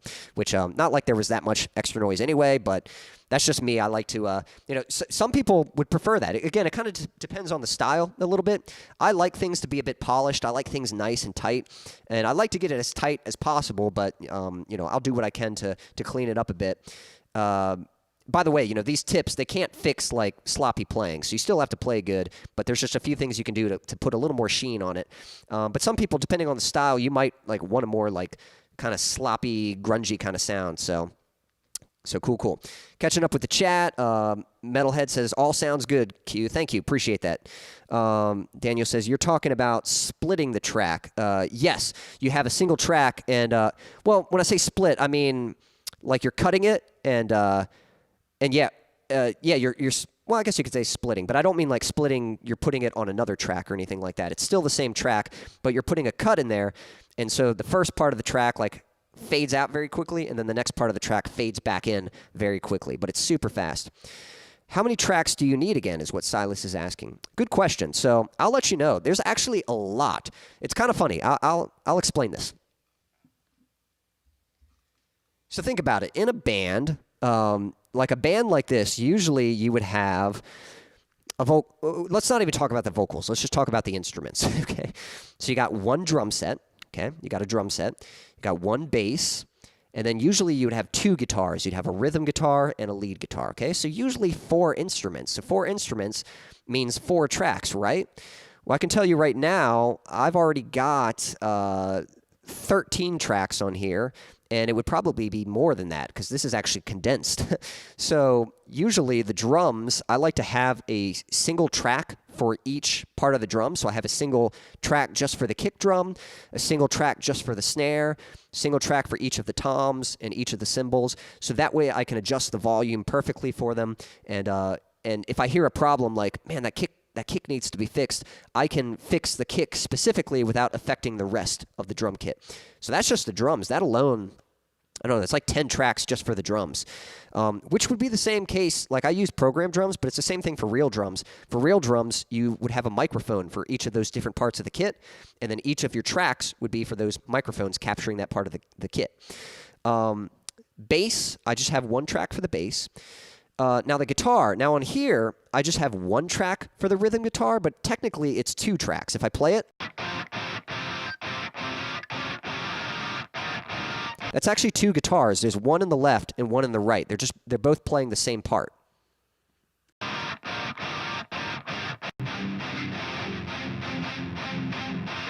So that's called double tracking. So it's when you play the same part twice and then you pan it. You pan it hard to the left and hard to the right.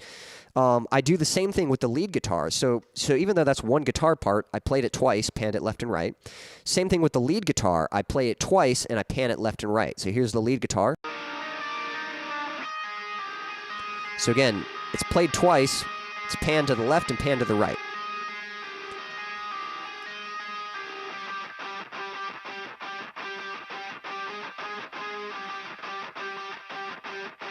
And then that layer goes on top of the rhythm guitar.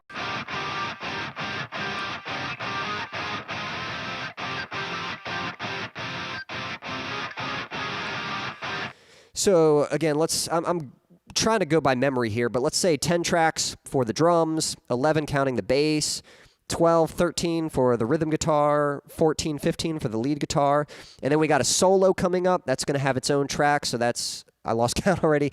I think that's 16, 15 or 16. There's a harmony in the solo, so that's another track. That's like 17. I've got a pad. I'll play that real quick just so you can hear it. The pad sounds like this.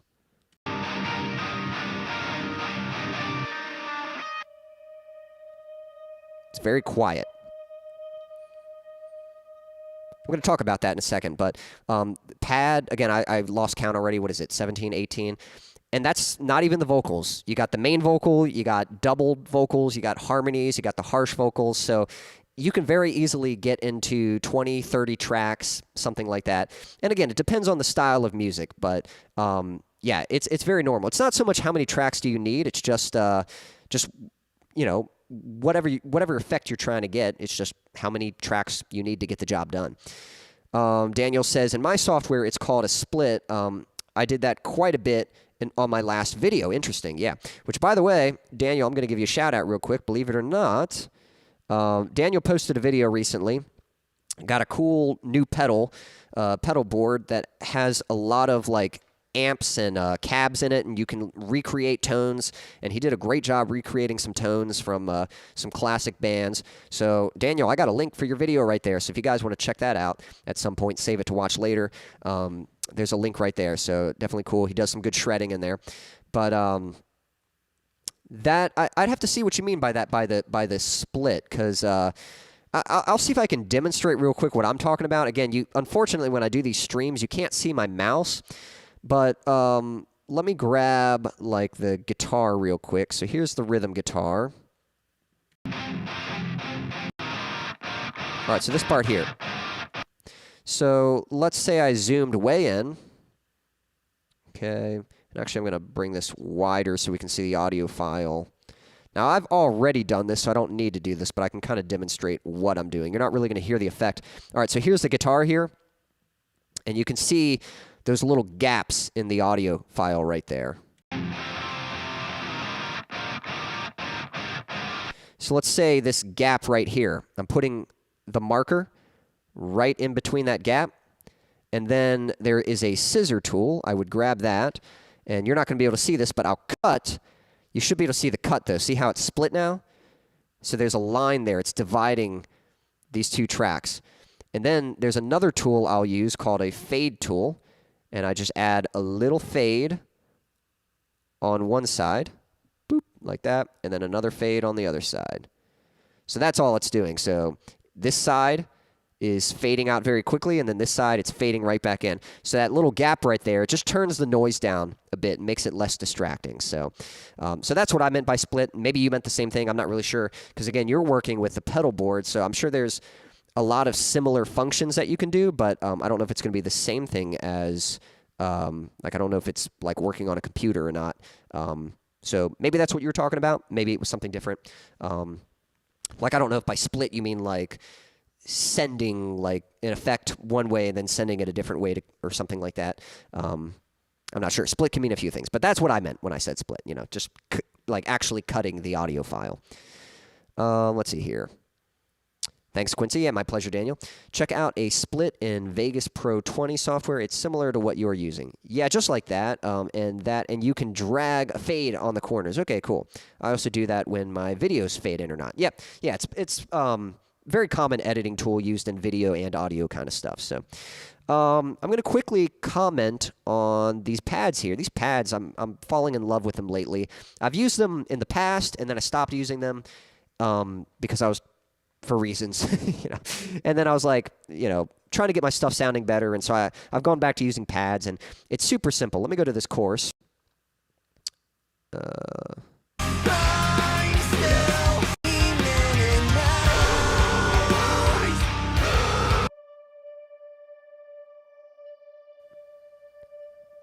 So when that chorus starts, you hear that pad. It's just a single note, and it kind of wavers, like it has some movement to it. And again, it's very subtle, but it's one of those things. Sorry, you almost feel it more than you hear it. But I'm going to try to turn it on and off and see how noticeable it is. Again, in this situation, I don't know if it's going to be super noticeable, but it's pretty noticeable in the actual mix. So it's going to come in right here, and I'm going to turn it on and off.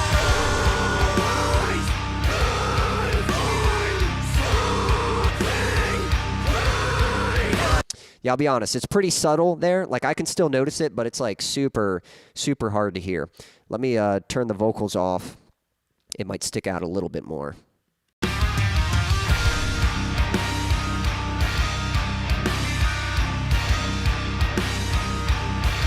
Yeah, so I don't even know if you guys can hear it. It's super subtle, but it like kind of like without it, the mix gets a little dry, and then when you add it in there, it just adds like some space.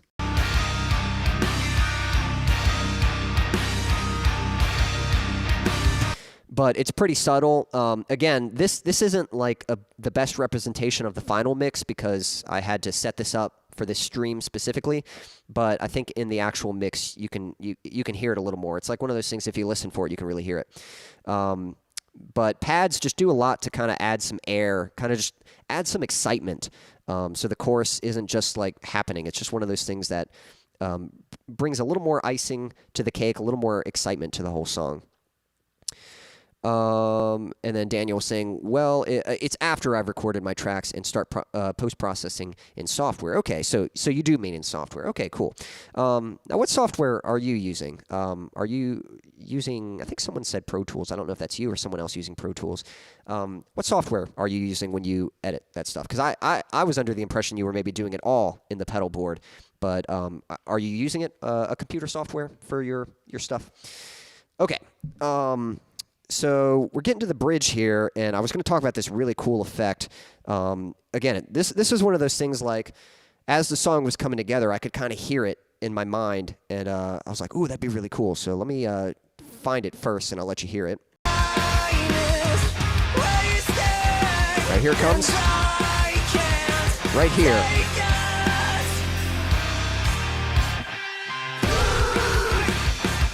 So let me mute the vocal. Let me solo the vocal, and you'll hear the effect. And I can't take it. Right here. So all that's happening there, whenever I do my vocal tracks, and to be honest, again, Silas, you were asking about how many tracks. Even the main vocal, sometimes you'll get a few tracks for that, just for that one vocal, because you're doing different effects on the different tracks. So I've got like the main vocal. I'll have a second track that I call the parallel track, and what that does is you heavily compress it, and you kind of blend it in with the main vocal, and it just helps to give the vocal some consistency so that it doesn't kind of hide under the mix. It's very easy when all these instruments are happening. The voice can sometimes get buried by all the guitars and drums, so adding a lot of compression can kind of help it stay in place and kind of give it like a foundation so it doesn't sound loud at one part and then kind of like disappear into the mix later in the song. But another thing, I'll have a track and I'll create what's called a delay throw. Now, I'll see if I can... Man, I really wanted to demonstrate this, but I don't think I have things set up to demonstrate it. So what it is you take a line from the song. Like, let me see if I can find one. I actually use it at the very beginning. So when I say so, hear that really long reverb? You can just hear like so. It just keeps echoing. So this is where we are. Where else have we been? So did you notice the other two lines? They're not quite as echoey as that first line. So this is where we are. They get a little dry, a little more. Where else have we been? A little more intimate compared to that very like wide one. So there's certain words like that. If I want to make like a big emphasis on something, I'll add a vocal throw. So I just cut out that one word, and then I add basically a lot of delay to it. So when it sings that one word, that delay kind of rings out. And you just do it sparingly throughout the song, but it can kind of just add a nice highlight to certain words and certain moments of the song. Everyone out, I will cry. Trying to see if I can find another one. Waiting. I think I use it on waiting, but when you find me, I'm still. You can hear it on May, like May keeps ringing out. Well, me, I'm pronouncing it May, but you know me. And waiting. That waiting, ding, ding, you know, that it kind of rings out a little bit longer. So I could hear that effect, and when I got to the bridge here, when I was working on the song, you know, I could hear all the instruments together.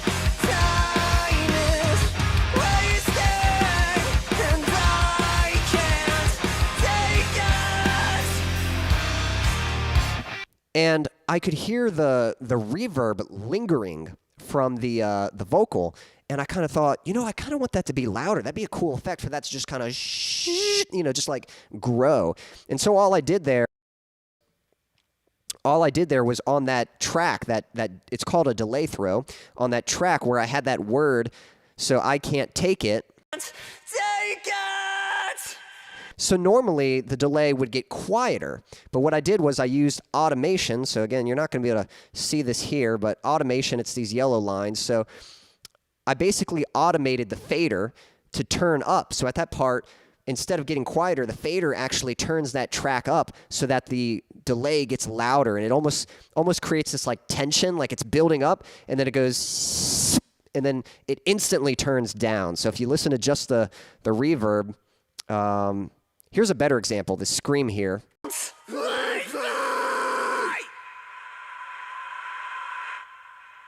So hear how it gets louder, and then it just like, just kind of sucks down.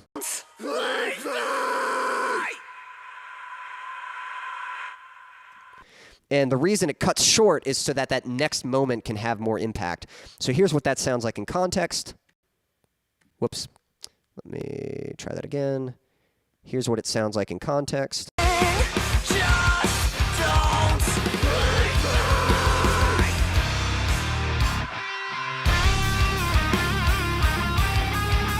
Yeah, so kind of like as everything's cutting out, that's sort of building tension, and then it comes back down and lets that punch come through. Jack's heading out. This was very interesting, Quincy, but I've got to head out now. Night, everyone. Jack, thanks for hanging out. I hope you did find it interesting, and I hope you have a wonderful rest of your week. Let's see here.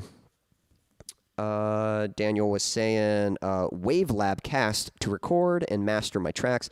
Then I move over to Vegas Pro, okay, to sync them with video.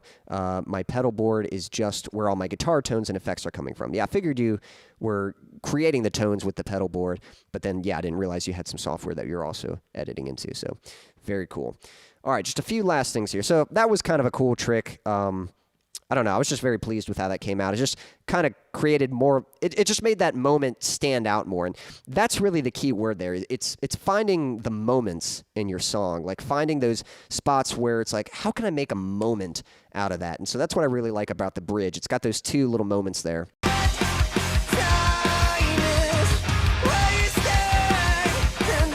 So turning this into a little moment right here. Yep, just kind of some nice ear candy, some people call it that. And it does it right here, again, before it goes into the guitar solo. Before it goes into the guitar solo.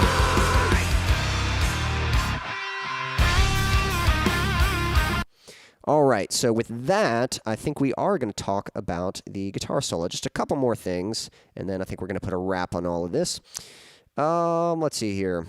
Yeah, so I want to talk about a cool trick or effect or technique you can use to help your guitar solos have a little more impact. Now, again, this isn't a rule. You don't have to do this, but just some cool tricks or techniques that you can implement if you feel like it. So let's have a listen to the guitar solo real quick, and then I'll talk about some things that I used for this.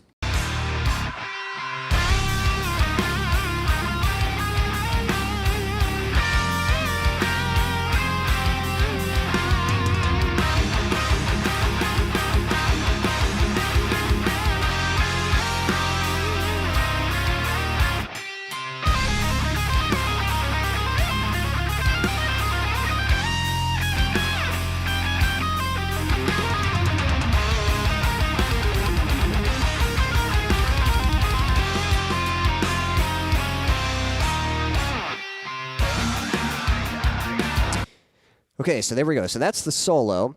Now, it's kind of funny. So when I was first, like, kind of learning guitar, and even I'd been playing guitar for several years, and I was never really into lead guitar. I was never into solos and stuff. To be honest, it kind of annoyed me.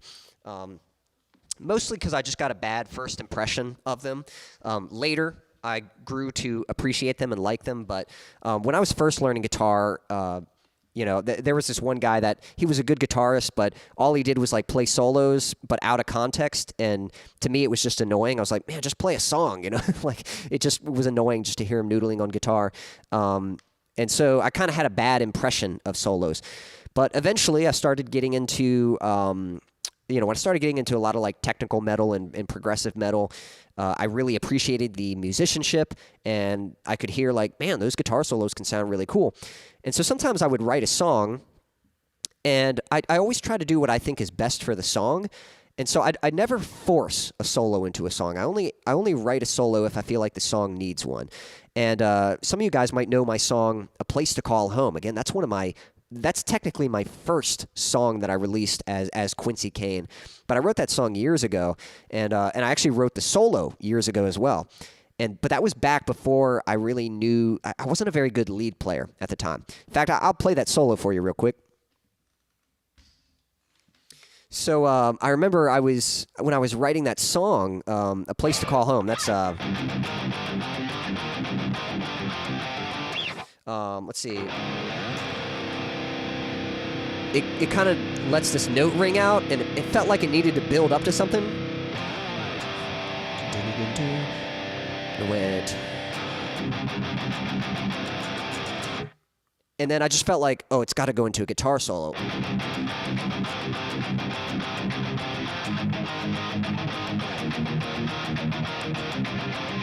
So I felt like it needed a guitar solo, but again, I wasn't the best lead player. So here's the solo that I wrote for that. It goes...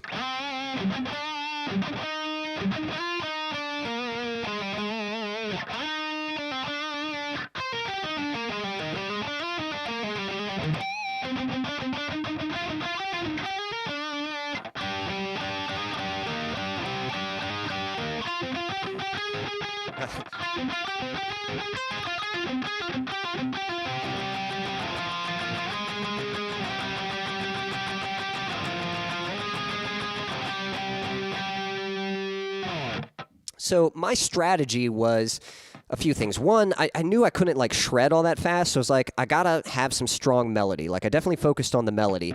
And I will say that, like even when I actually came to producing the song, I had the thought, like, should I rewrite the solo? And I decided not to, because I actually like the solo, even though it's not like super hard to play. It's very melodic, you know? And so I like the way it sounds, but...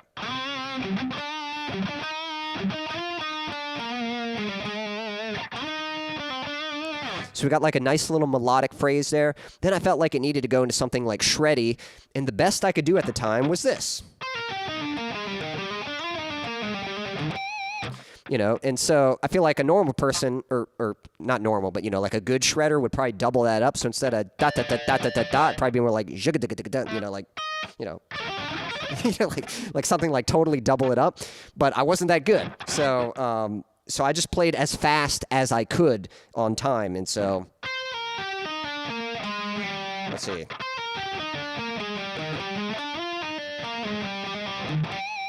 Added that little squealy in there, you know, and then...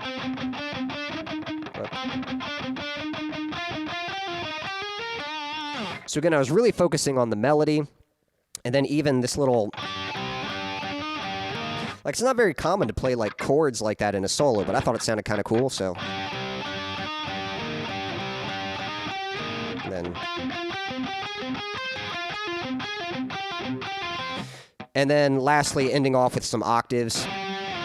That's, for lead guitar, that's like a tried and true technique just to add something, like a nice, pleasing layer over top of a rhythm guitar. So anyway, that was the best I could do at the time.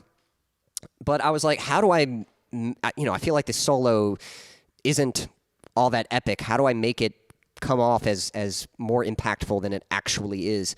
And so the trick that I used for that, if you listen to that solo, the rest of the band is playing in sync with the guitar solo, especially the drums. So, it kind of starts off just with the melody.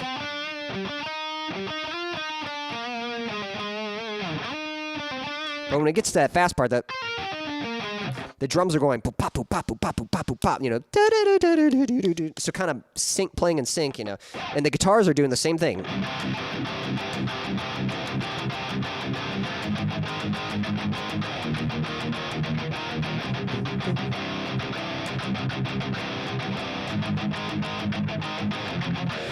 Again, that's kind of hard without context. But the point is, I had the drums and the rest of the band sync up with the guitar solo.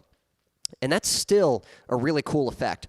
You know, sometimes, you know, a lot of bands, the drums can just play a simple backbeat and, you know, the guitars just play the rhythm and then someone solos over that.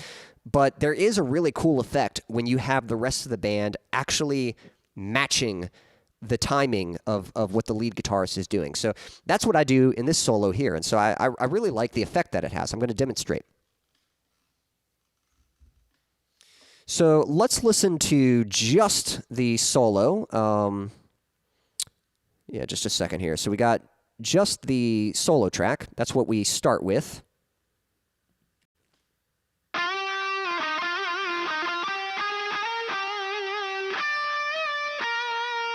So nice and melodic.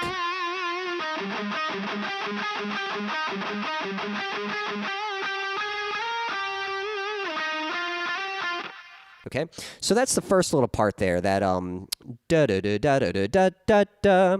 If we add the drums, you'll notice that the drums are going to match that rhythm, that bop it da bop it da bop bop bop. Right here.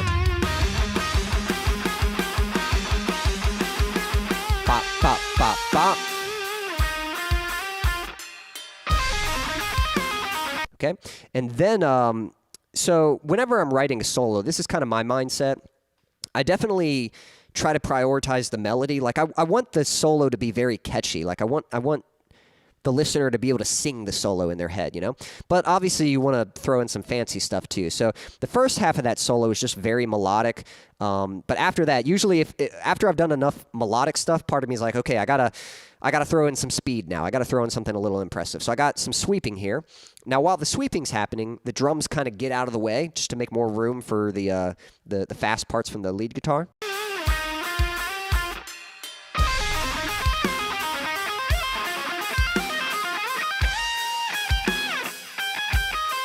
All right, and then this part's cool. So I'm going to mute the drums. So here's where I'm doing a little more fast picking on the guitar.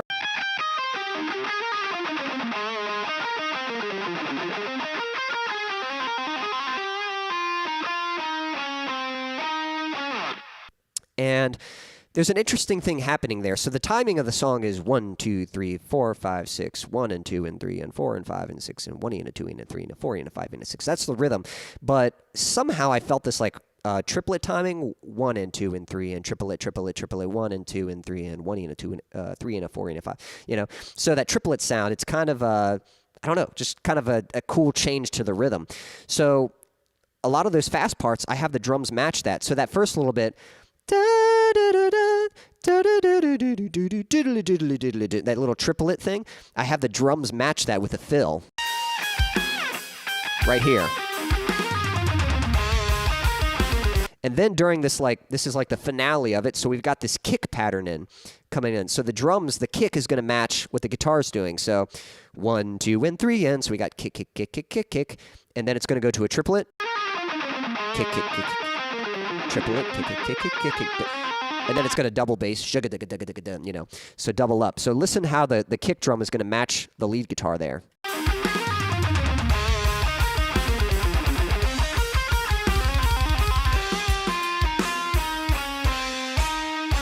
And then even that last part, the da da da da da da da, the drums match that. So right here.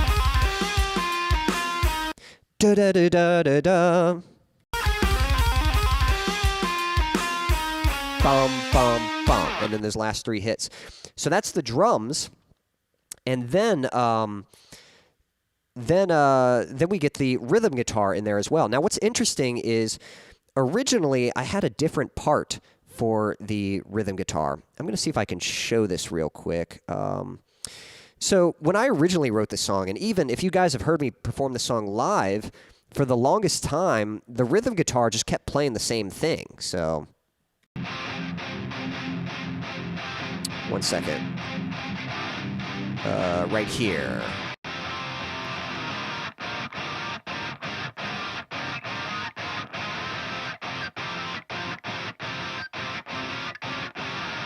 Let me see where that starts at. So I'm going to try to cut that out real quick, if I can. Whoops. But there's like open guitar strums.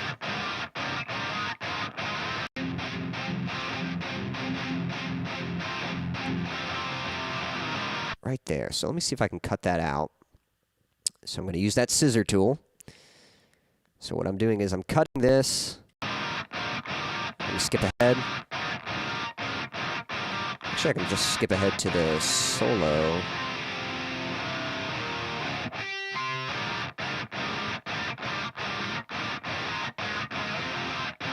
Yeah, right here. Right there. Okay. So let me cut that out.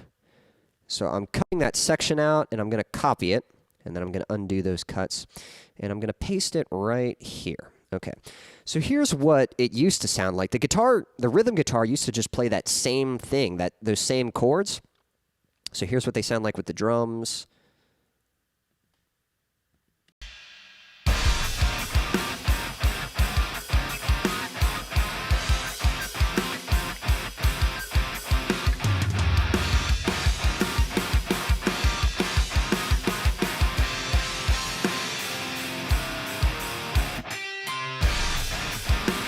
And you can hear they don't sound bad.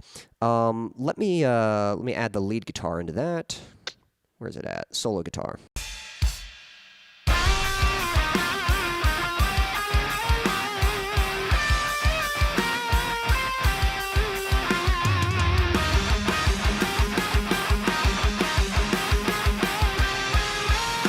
So it's not bad, and it actually sounds pretty good there. But when I was working on it in context with the song, let's see with the bass real quick. Like even just listening to that, like it sounds fine, but the problem was the guitar's already been doing that the whole time. So again, once you get to the solo, it starts to sound a little redundant, and the solo starts to sound less special. Like yes, when you hear it, just that clip of it, it sounds fine. But when you hear that coming before it, I'll see if I can demonstrate this. So, like, let me play a little bit before. Whoops, gotta.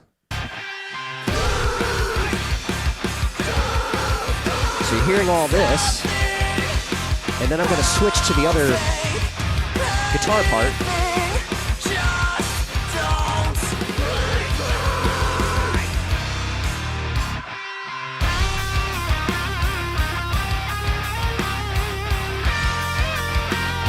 Like, it doesn't hit as hard. It just sounds like you're hearing more of the same thing, and then all of a sudden a guitar solo shows up. And so it needed some difference there. And so I actually changed the rhythm. So the rhythm is now kind of matching the kick and the snare. So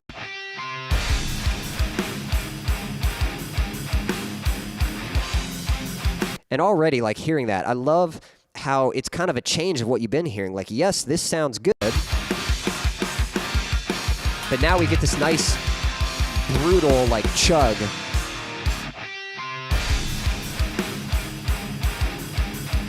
And it just adds, like, some aggressiveness to it, adds some aggressiveness to it, and it kind of gets out of the way of the solo. It lets the solo cut through more, because the other part kind of covers up the solo a little bit. It doesn't cut through quite as well. So by playing those palm mutes, it changes up. But just listen to how it plays in sync. So kind of a trick I like to do for the rhythm guitar, I'm hitting open on that first hit just to give it some punch, and then I'm palm muting on the kick, and then I think I'll hit open on some of the snare hits. Let's have a listen.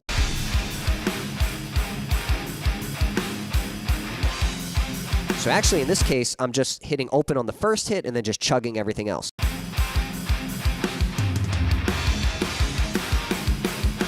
And then remember this part, that da-da-da-da-da-da-da-da, where we're matching the kick and the snare. We're doing open on the snare and closed on the kick.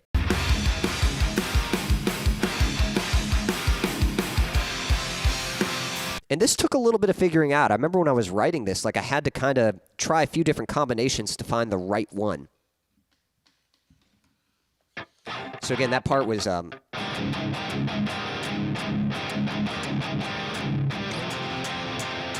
then that part's the same. And then here, where the drums are kind of lingering, kick, snare, kick, snare, I decided to match that with the guitar, so I let that chug ring out.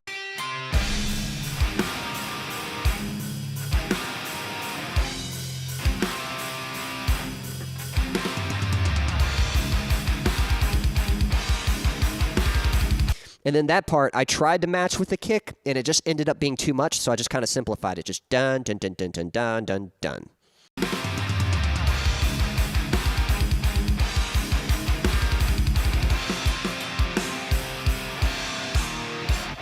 But again, so everything is playing in sync, so everything's just like, everything has more punch. Let me add this solo back, and let's have a listen to that. It's right here. Bop, bop, bop, bop.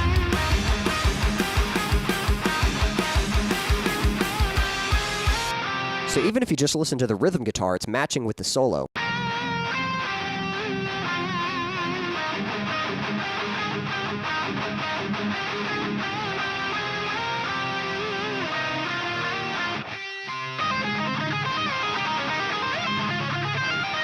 And then again, kind of just getting out of the way for those fast notes.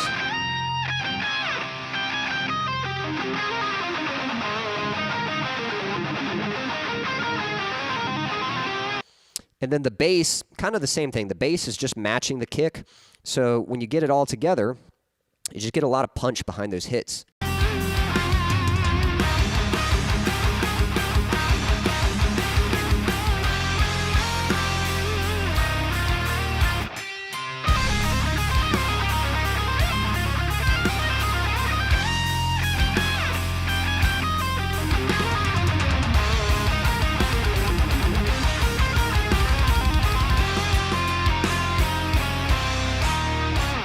And personally, I really love this effect because it kind of sounds like I think in a lot of other scenarios, sometimes it sounds like the band is just playing and waiting for the guitarist to be done with his solo.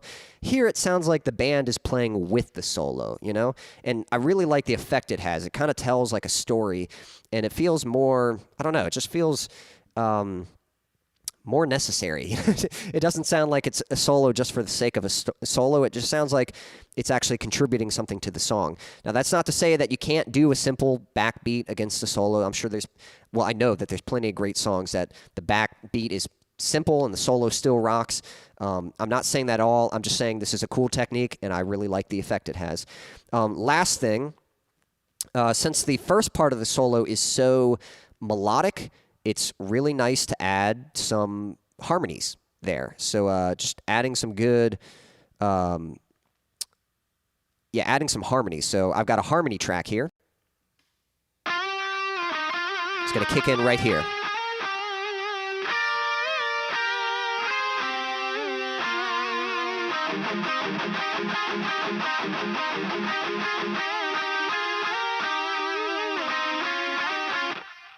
And, you know, I don't know who the, I don't know who was the first metal band to do harmony guitars, but harmony guitars just almost always sound epic. It's very hard to make them not sound epic. So again, if you want another cheat code, again, I'm going to play the solo without, and I'm getting a weird popping. I'm going to play the guitar solo without the harmony, and then I'm going to play it again, and just listen to how it just elevates the epicness.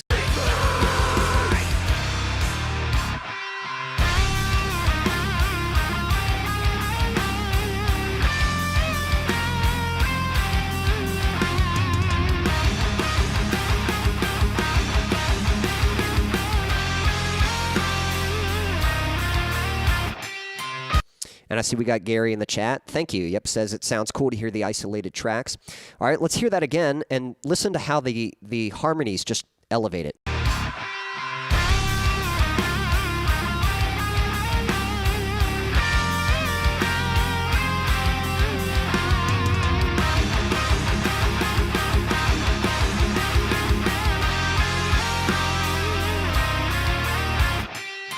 So if you ever have like really melodic sections like that, you can almost always add harmonies to them. The next section is a bit shreddy. Now there are guitarists who can harmonize with shreddy bits like this. with the time given, I probably could have done it too, but for me, it was like, too much. I don't think it needed it anyway. I think, if you're like a technical metal, like death metal band, I think that could be something kind of cool. But in this context, I don't think it needed harmonies. So.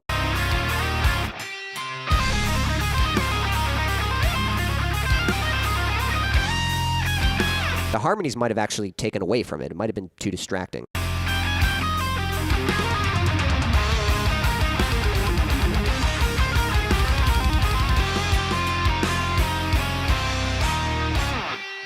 So a little bit of some guidelines. There's no rules with harmonies, but here's a few things I like to keep in mind. So whenever I'm looking for a harmony part, quick little, let's see, quick little, I don't know, rule. Okay, so here's the solo.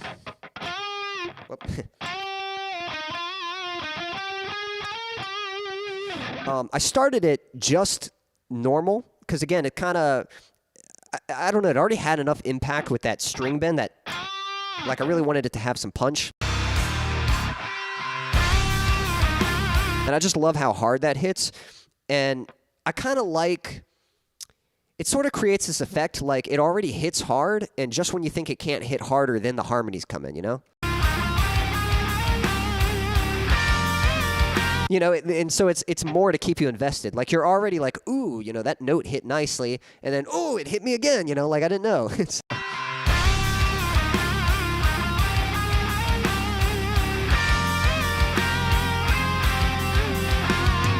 Thanks, Gary. Gary says I got some chops. Appreciate that.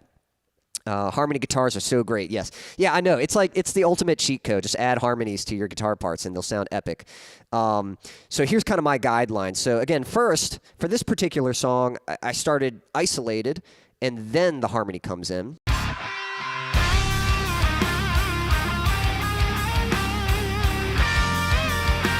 Now, how do you pick the harmony part? Because, so here's how you do it. So you come up here.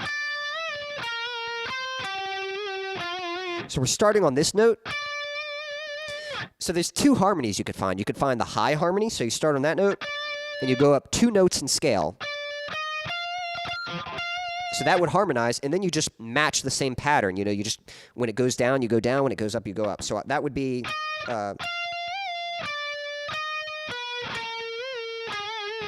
So I can actually play that with the track. I'll mute the other harmony part, so...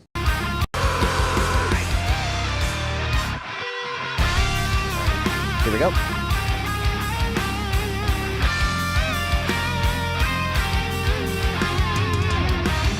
So that one's almost cool, but I don't really like the ending of it. But here's the thing. Usually the highest note is going to stick out. So if you're trying to highlight the solo, usually a higher harmony might be distracting. Now, that's not always the case. Sometimes the higher harmony might sound better than the lower.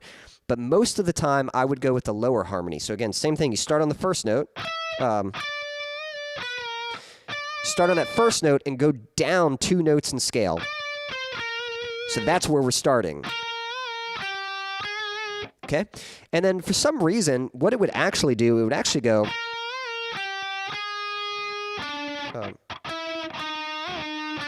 yeah, that's what it would actually be. So let me play that real quick.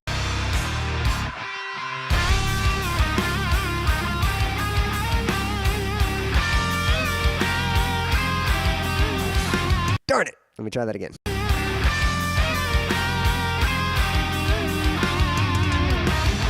So it kind of works, but again, I didn't really like the ending when I was writing this.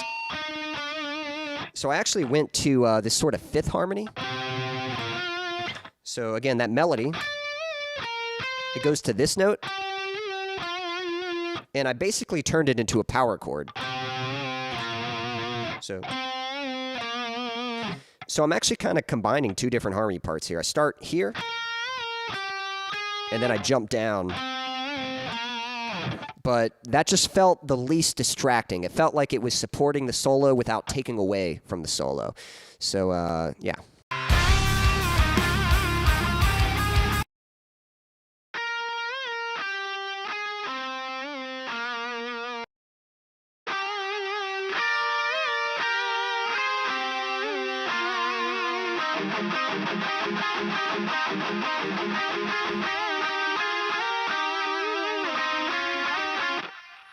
And then I think the rest just matches up as normal. So, yeah, there's some harmony tips for you there. So they're worth experimenting with. You know, there's like different combinations you can try, and you just want to find those right ones that support the solo but don't take away from it. Again, it depends on the effect, though. If you're writing like a main lead riff, sometimes it could be all right for the harmony to just be super obvious. It just depends on the effect you want. In this case, I really wanted to. Like I liked the notes in the solo, so I didn't want the harmony to take away from that. So I was really trying to find notes that support the solo and don't distract from it. All right, I think I got one last thing to share with you guys, and then I think we're going to put a wrap on this. Technically two things, but they're pretty quick. So again, sometimes when you're working on a song, you might come up with ideas as you're hearing the song come to life. So, you know, I had written the song before, but once I started recording and I could hear all the instruments together, your imagination starts imagining things that could be there. So here's what happens after the solo.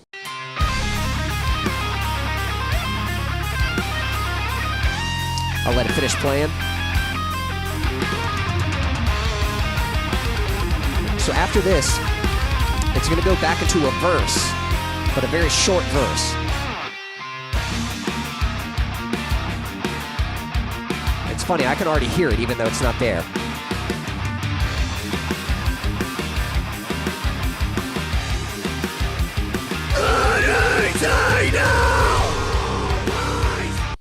Okay, so what was I talking about? What could I hear that wasn't actually there? I remember after that solo, I could hear these echoes in my head.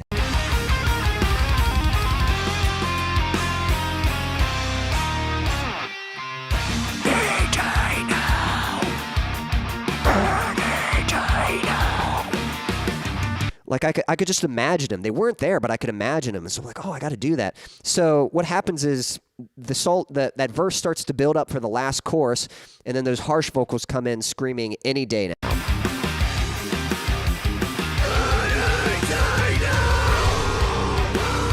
Okay, so it's going to scream that. So I didn't record this part, so I had to take that line and I had to copy and paste it, and I created this telephone. Now, this is the same telephone effect that I used earlier in some of the vocal parts and in other parts. So it goes like this.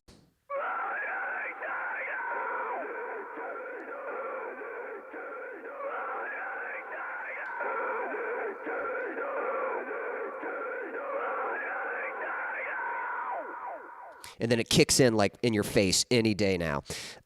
So what I did there, again, I'm just kind of running it through a filter. You're just rolling off the EQ. In case you guys didn't see it, I talk about it at the beginning, but the EQ, you're taking out you put it through like a guitar amp first, but you turn the bass all the way down, so no low end. So you just want like a little bit of distortion on it, and then you put an EQ on it. You take out a lot of the low end, and you take out some of the high end too. You really just want those mid-range frequencies, and you kind of boost them just to create that like small speaker, like telephone effect.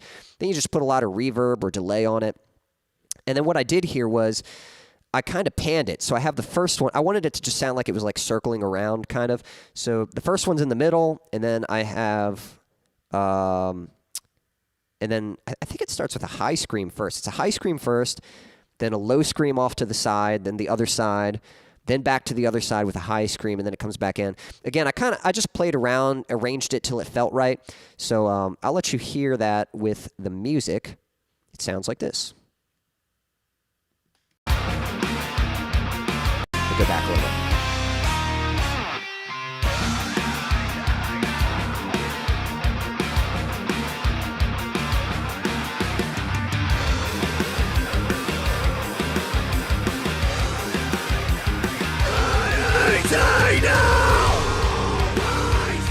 I think I accidentally copied that track here because it gets like a little too loud right there.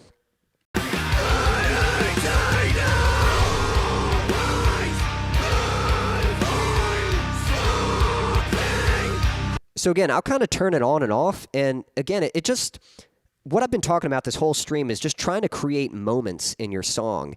And this was just one of those effects that took it from sounding like, oh, we're back in the verse again, you know, took it from that to creating another moment out of it. So I'm going to turn it on and off, and you'll hear how it just goes from just like another verse to like, oh, wow, there's something kind of cool happening. I'm going to turn it on and off.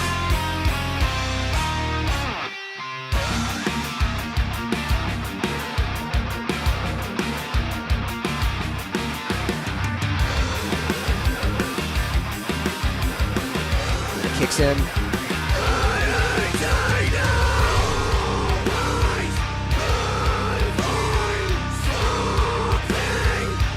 So sometimes that happens. Sometimes you're working on the song and then you just kind of get like these ideas. Hey, we got Abe there.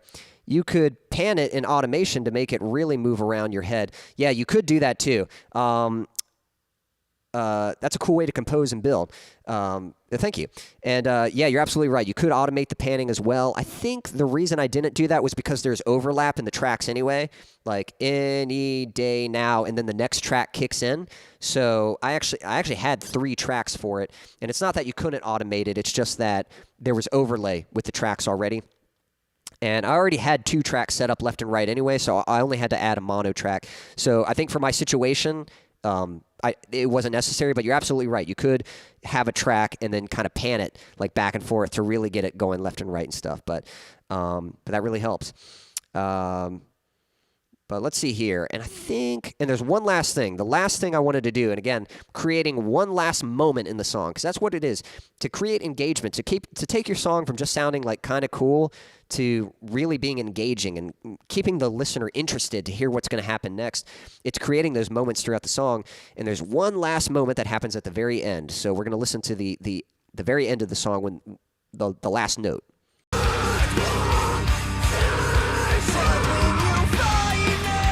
Right here.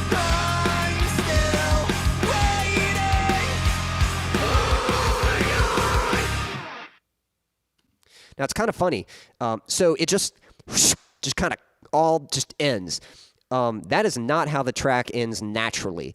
I've got delay on there and I've got those cymbals. It ends on the cymbal. So originally the track just keeps ringing out, dun dun dun dun dun dun, and like the notes are just kind of ringing out and stuff. But again, somehow I thought it'd be kind of cool if it just just sort of, like I almost imagine if this was on an album, it'd be really cool for it to end like that and then the next song to kick in,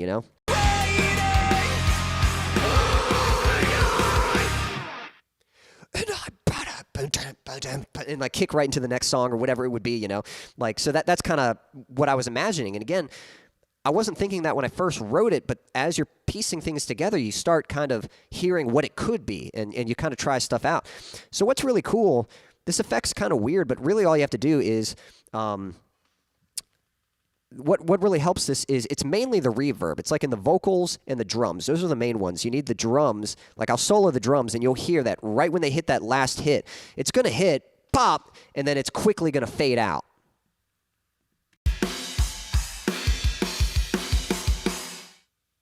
Just like that. And that might almost sound like a little odd on its own, but in context, there's something that actually really helps smooth it out. It's the same thing with the vocals. You'll notice the vocals are going to fade out super quick. I'm going to play the drums and the vocals.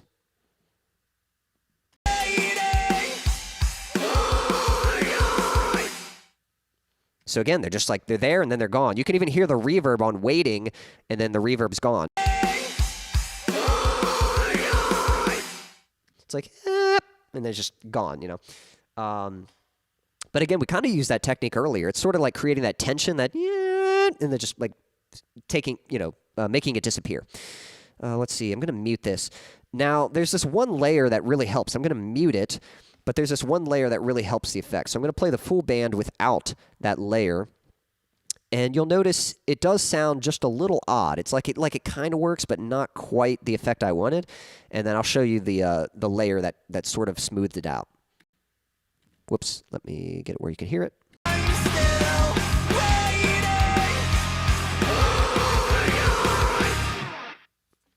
Darn it, I left it in there. so it sounded fine. There it is. I muted the wrong track. All right, but let's see if you notice the difference. So now I muted it.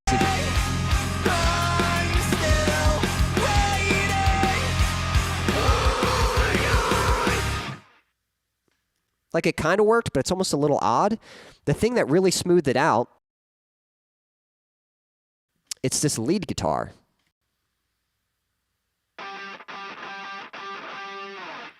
And it slides. I kept that slide in there. So the slide kind of covers up the fade and sort of draws more attention to itself. Like as it fades out, the slide grabs the attention and sort of smooths out that transition. So listen for that slide at the end.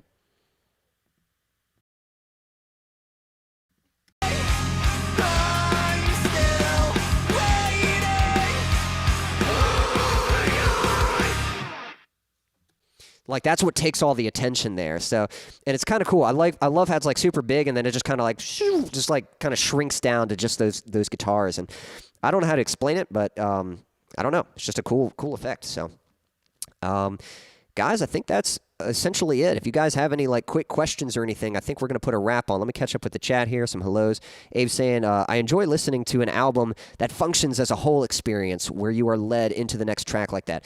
Yes, I agree. And that's sometimes how I think. I mean, I'm definitely, it's going to be a while till I get to make an actual album, but I definitely think that way. And I love that. I love it when songs end in a certain way that sets up the next song, or there's like a transition track that leads into the next song, or whatever it might be. Like, I love that kind of stuff too. So, and you could still do that. I don't know. I just kind of grew up listening to those kind of albums. So even if I'm making a single, I still think of it like, what if this were in the context of an album? What would I want it to do?